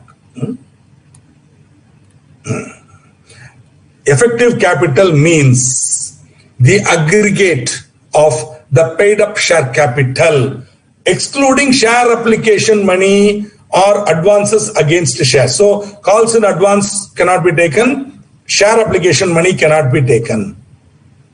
Paid up share capital. Actually, they can say paid up share because in share capital, you are including calls and advances. But share application money is coming under a separate heading. How it will be included in paid up share capital? Still, they say excluding share application money for removal of doubt. So paid up share capital, both equity and preference is taken. Okay. Any amount to the credit of share premium or securities premium account, reserves and surplus, all reserves and surplus, including CRR, blah, blah. Excluding revaluation reserve alone should not be taken. Long-term loans and deposits, non-current loans and deposits, repayable after 1 year, excluding working capital loans, overdrafts, etc. Interest due on loans unless funded. Like, recently Modi ji did. The pandemic loans were funded. The interest was funded. And we got a time, 6 months time to repay it. So bank guarantee, etc. should not be taken. So long-term loans and deposits and other short-term arrangements should be ignored. Right? Then as reduced by the aggregate of any investments. Means if you have made an investment in some other company, that is not part of your effective capital now. That money has gone to him. Except investment by an investment company whose principal business is buying and selling shares. In those cases, it is deployed in another company as an asset and we have to see it. You have to reduce investments other than investment company, and accumulated losses should be reduced, preliminary expenses not written off should be reduced. In effect, what are you doing in effective capital? You are calculating the amount of money that this MD or WTD has to rotate. What is the amount he has to play with? Higher this amount, more he has to entitle. Higher the amount, more the job. More the capital, more complicated the job. So they say more effective capital means pay him more. So calculation of effective capital formula, remember, paid up share capital, exclude share application money, calls in advance, securities premium add, reserves and surplus add, all reserves except revaluation reserve, add long-term loans and deposits except working capital loans, etc., etc. Then reduce the investment, if any, other than, if you're doing it for an investment company, don't reduce investments and accumulated losses and expenses. So in the exam, what they might do, I might even set you an assignment on this. What they might do, they might ask you to sort of calculate the effective capital. They will give you data and then they will say so and so. Then you have to fit that number here. You have to bring that number and fit it here. Where does it fit? Let us say that the effective capital is 15 crores. Where will it come? First category, negative or less than 5 crore. No. 5 crore and above, but less than 100 crores. 15 crore will come there. So I can pay a yearly remuneration not exceeding 84 lakhs for a MD WTD M. MD WTD M, one of them. Each person is entitled to 84. Suppose I had 2 WTDs, both are entitled to 84 lakhs. Okay? Yearly remuneration shall not exceed 84 lakhs. Now, for other directors, other than MD WTD M, you can pay 12 lakhs for up to 5 crores. In our case, 17 lakhs. Okay? Yearly, per annum, you can pay. Which means what? 84 lakhs comes to what? 7 lakhs per month, yeah. All told package. It's okay. I'm not saying 7 lakhs is a small salary, but I'm saying in any one of you, say 25 years later, would be earning this number. I'm not joking. You can. If you really work hard, CFO and all that, you know. We have some of our members who are earning more than 1 crore and all per annum. Per annum.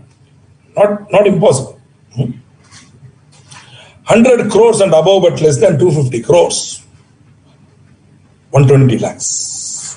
For other directors, 24 lakhs. 250 crores and above, then 120 lakhs you can pay. 120 lakhs, 1 crore, 20 lakhs per annum.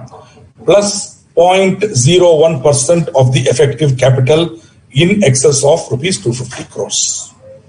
You can pay him commission also 0.01% of the effective capital, because you don't have profits now. That's why you're coming here. So you can take on effective capital and pay. 24 lakhs for other directors. That is 2 lakhs per month, plus 0.01% of the effective capital in excess of 250 crores. If you want to pay more than this, then you can do it if the shareholders pass a special resolution.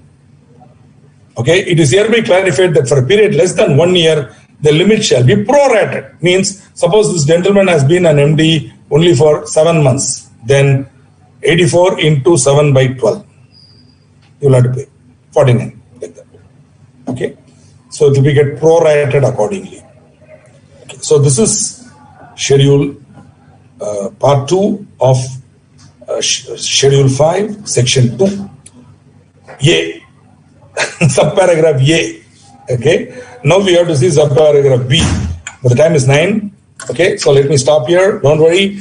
Next session we will take up balance topics and questions also. There are no more major questions asked. Yeah, obviously a company can have part-time directors only because they are willing to pay them. They are willing to fix the remuneration for them. That means legally there is no bar. But whether a company can run with only part-time directors, practical question, I don't want to answer that. Maybe they can. Okay, group of consultants only running the board meeting. Employees are running the company beautifully. Can happen. Can't say. Anyway, it was a fantastic evening as usual, addressing you people. I loved the questions that you asked me, and I I look forward to interacting with you again on Saturday. Thank you. Good night. Have a great evening ahead. Bye.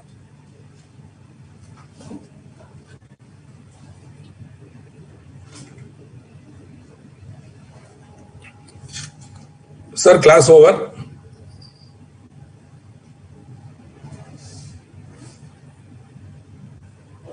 Excuse me, class over. Ram?